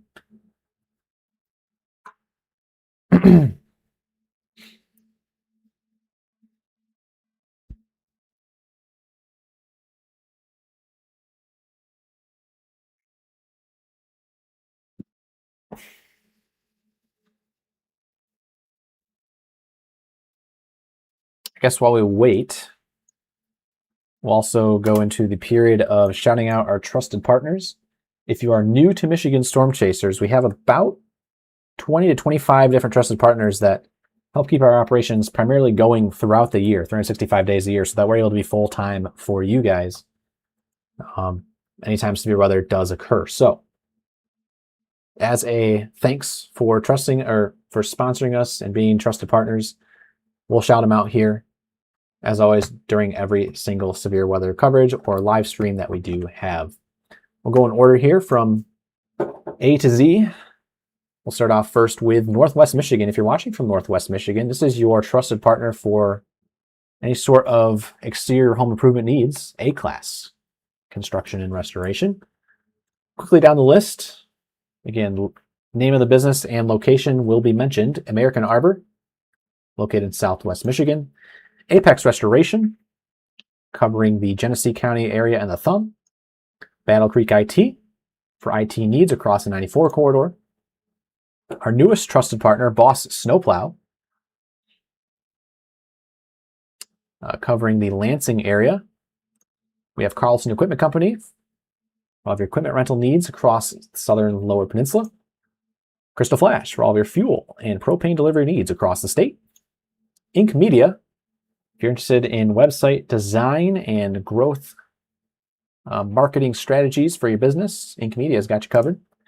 Katz Roofing and Siding, located in Lansing and Potterville. Kuiper Tree Care, located in the West Michigan area. McKay Tree Specialists, located in southeastern Michigan. Mike Hayes Roofing and Siding, located in eastern Michigan, Sanilac and St. Clair. On Top Roofing, if you're in Livingston County and surrounding regions, On Top is your go-to. PFCU Credit Union, for the best banking experience across the Southern Lower Peninsula. Rainbow Restoration. Best restoration company to turn to in West Michigan is Rainbow Restoration. If you need some wireless walkie-talkies, LTE powered Rapid Radio's got you covered across the state. Located in Detroit, Ronald McDonald House Charities of Detroit. You can call the number on the screen to get in touch today. In terms of donations. Surf Pro, covering the entire state 24/7. Storm Guard, Metro Detroit North, covering Oakland, Macomb, and Washtenaw counties. Top Gun Roofing and Exteriors, located in West Michigan. Top Notch Tree Care, located in Lansing and Jackson. And lastly, Victor's Home Solutions, located in the Tri-Cities area. That would be Midland, Bay City, and Saginaw, extending over towards Mount Pleasant. Appreciate all those trusted partners. If you missed any of them, feel free to rewind the stream, take a screenshot, or as always, they're scrolling right down below Dawn there at the bottom of the screen. If you guys missed any of them and would like their services, each of those trusted partners are licensed, insured, and vetted for ease of communications and your insurance. So thank you to our trusted partners.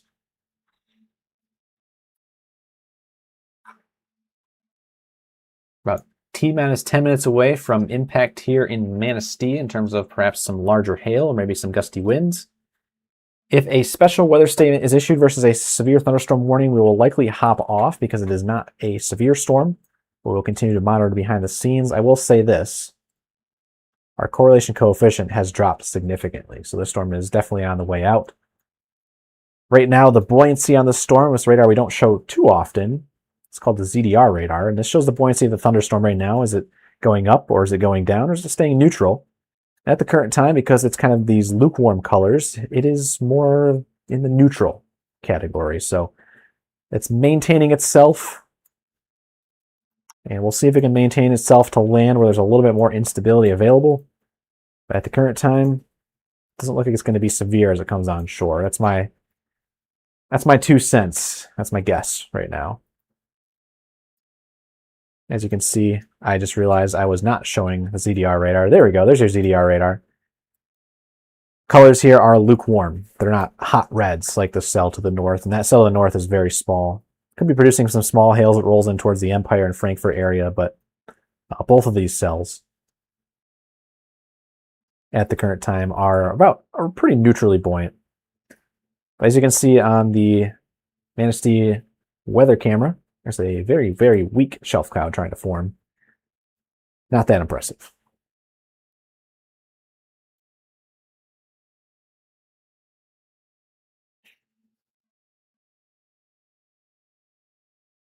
Someone watching from Central Illinois, welcome in.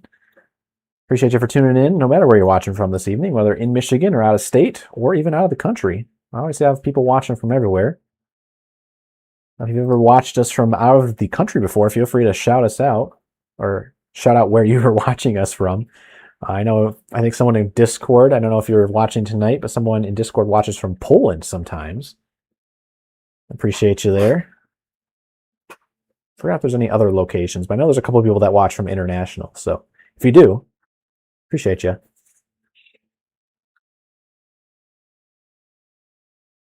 The one tough thing, especially if you've lived international for a while, in Michigan and in the United States, we use miles per hour. We don't really have metric. We go with our own little system here. And so, if you live over across the other side of the world for a while, I know it's kind of like riding a bicycle. You're always going to remember what 50 miles per hour is equivalent to in kilometers per hour and stuff like that. But sometimes it's hard to watch when you're used to being around kilometers per hour and tuning into miles per hour and things being in centimeters versus inches. Even over in Canada, they measure everything in millimeters and centimeters, and we measure everything in inches here. So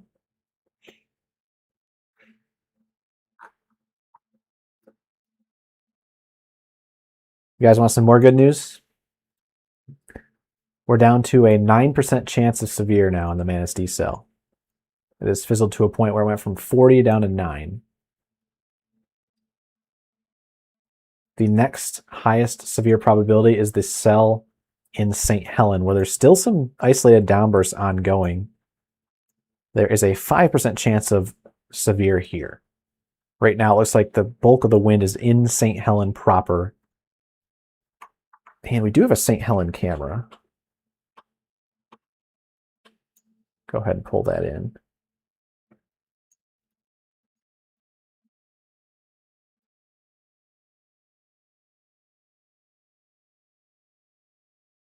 There we go. This is courtesy of Bigfoot Pro Services, Heating, Cooling, and Electrical, located in Flushing and St. Helen. They have 2 locations, 2 camera locations here. Appreciate them for sponsoring 2 weather cameras, and you can see a pretty good downburst signature here in the center of your screen. It looks like that's the wind kind of rushing down ahead of the storm. Of course, it is now frozen. Yeah, the brighter area on the right side of the screen, that's over downtown St. Helen. That is where the downburst is ongoing. So usually that will be your wind and your rain, and that is exactly what's happening there. You can kind of see the streams coming out of the clouds here, even though it is dark out. It's pretty evident that there is at least some sort of strong-ish downburst in the St. Helen area. I would imagine no more than 40 miles per hour. And again, we're looking at 2,500 feet off the ground on radar here in St. Helen, and the pixels are up around 28 miles per hour. And we just had good lightning on the St. Helen cam as well, so it's still a pretty strong thunderstorm.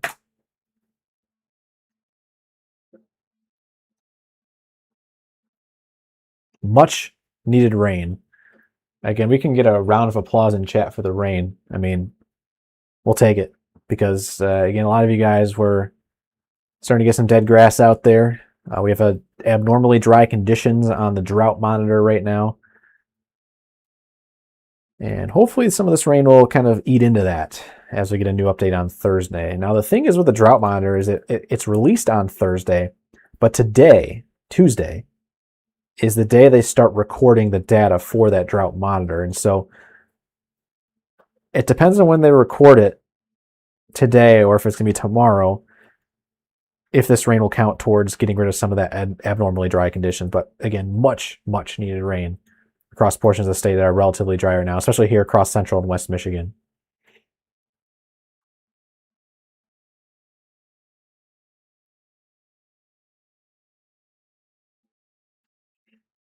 Southeast Michigan, it's heading your way. We'll get you some rain over there at some point, but not yet. Cool looking clouds continue to move into Manistee. Once again, courtesy of our Guardian Technologies webcam atop the Hampton Inn there. And beautiful lightning display as well.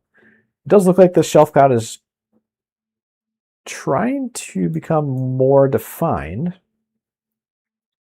Just a sign of stronger winds trying to pick up here. We'll go ahead and take a look at velocity data. I might have to use the Green Bay radar to do so. We will.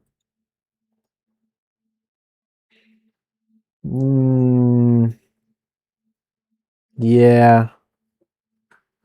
Not the most impressive. I can see why the odds continue to drop. We're down to 4% now on this storm. This might not even get a statement. The storm in Benzie actually might get a statement. That one's at 7%. Frankfurt Beulah correlation coefficient says perhaps a little bit of hail mixing in there. Survey says hail. Would make sense. Usually the pinks on radar are your heavier raindrops, and if they can get up there into the freezing layer, they can quickly become hail. Right now, the pinks you see on radar are split between the melting and the freezing layer at the current time. So there's not a whole lot of hail being developed yet. But I would not be surprised if we get some pea-sized hail here in western Benzie County within the next 15 minutes, just because it is kind of that borderline right now. Let's take a look at the Bel Air storm as well. Do a 3D slice behind the scenes. Same story there. Half in the freezing layer and half not. So pea-sized hail maybe at the most right now for Antrim County.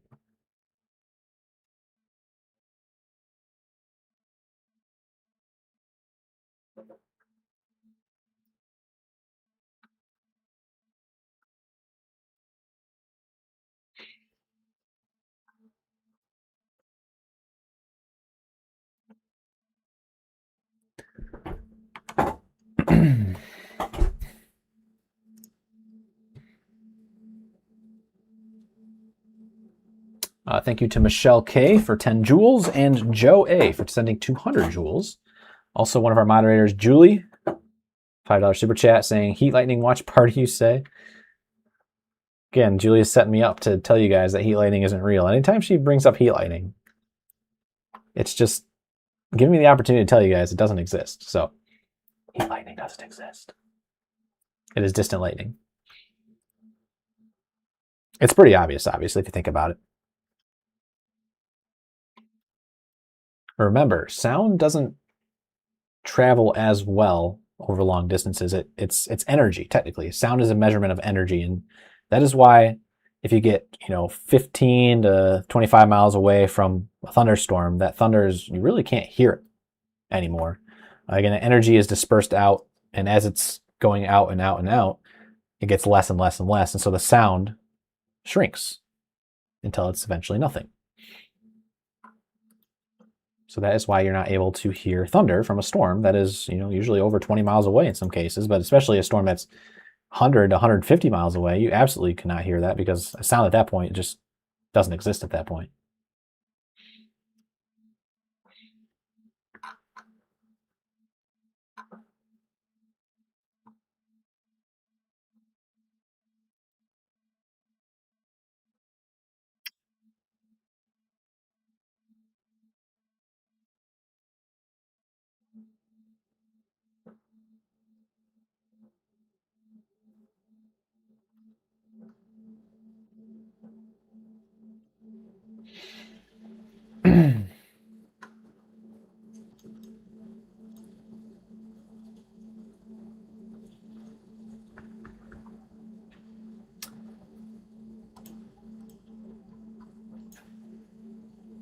Boy, they still have 54 minutes left on that special marine warning. That's a long time.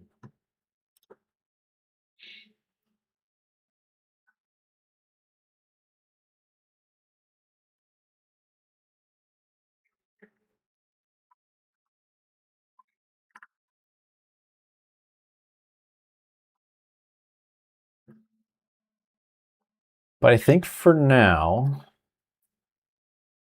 since we just have the flood warnings and flood advisories in effect, we'll probably take a little bit of a break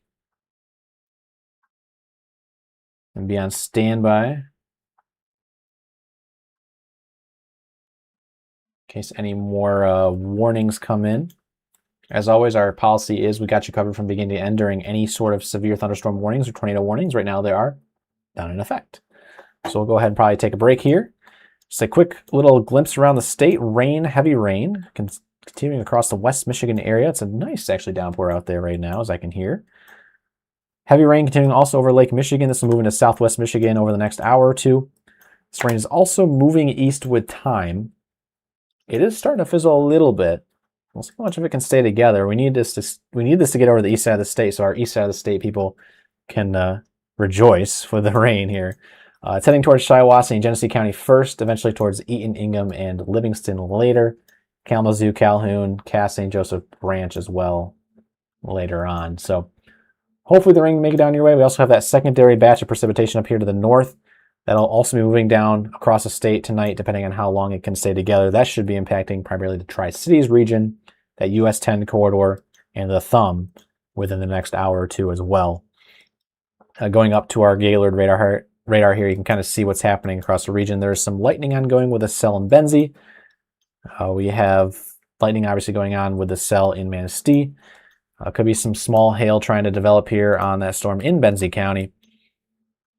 And maybe even Bel Air, but again, most of that hail right now is in, or the heaviest of the rain is below that freezing layer, so it's not able to quite get to severe limits yet. We'll see if that changes over the minutes to come. Torrential rainfall also occurring over in Oscoda and Ogemaw counties over into northern Elkona and southern Alpena counties. And that rain will be filling in towards Iosco and Aranet counties later on tonight into the overnight hours. Most of this rain and thunderstorm activity should be out of the state between 2 and 3 a.m. So over the next 4 hours, this rain will be continuing across the state. And we should wake up to morning fairly dry. Now, the ground will probably be wet, obviously, but in terms of rain that's falling from the sky, it should be pretty much over and done with Again, I haven't checked the models in about 6 to 12 hours now, but when I last did check them earlier in the early afternoon hours today, the rain should be done, at least the severe stuff should be done by that 2 o'clock time frame if there's severe weather later on. Most of that rain should be done by around 3. We'll keep it in mind though, because there's still these storms, especially on Lake Michigan up here in Benzie and Manistee counties. If they stay together, they have a long way to go to get to southeast Michigan. So we'll keep an eye on those throughout the next couple hours here. We'll be watching behind the scenes. As always, if you're new here at MSC or a returning member, feel free to hit that like button and the follow button on the way out. We want to see you come back here more often. Your one-stop shop for all things severe weather coverage here in the state of Michigan. Follow us on Facebook, YouTube, X, Twitch, and TikTok at MI Storm Chasers for any future streams. Also, if you haven't downloaded the Michigan Storm Chasers app yet, it is on the Google Play and Apple App Stores, free to download today. You can also upgrade to ad-free or pro versions if you feel that you want to support our operations. And you get Pro Radar, kind of similar to what we're showing you here at MSC during the live stream. So highly recommend. Also with that app, at some point in the future, we'll have all of our Facebook posts and all of our live streams in that app itself. So it'll be truly a one-stop shop for all things severe weather coverage instead of turning into 2 or 3 different social media platforms. So highly recommend to download today. I'm not thinking of anything else. Again, I'm Chief Meteorologist Joel Fritzma. My Facebook page is Meteorologist Joel Fritzma. We also have Ryan in the background. You can follow him, Storm Chaser Ryan Harriot, on Facebook.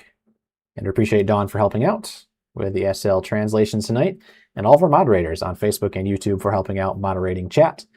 You do a great job in making sure everyone's staying nice and not saying mean things. We appreciate them for that, and always interacting with you guys on both platforms as well. So again, thanks all around everyone, and of course, as always, our trusted partners. And with that being said, I don't know if Ryan's still in the background if he wants to add anything on, but I think we're going to go ahead and hop off for now. Checking real quick, he is not in the background, so we'll go ahead and hop off. Have a great night, everyone. We might be back soon for part 2 severe weather coverage if one of these cells goes severe up here in northwest Michigan. Otherwise, keep an eye on the radar behind the scenes. We'll leave you with a view of the Manistee storm as it rolls into the harbor here, courtesy of Garden Technologies. We hope you have a great rest of your night here at MSC, and we'll talk to you guys sometime in the future during another severe weather or briefing live stream. Take care, everyone. We'll see you guys soon.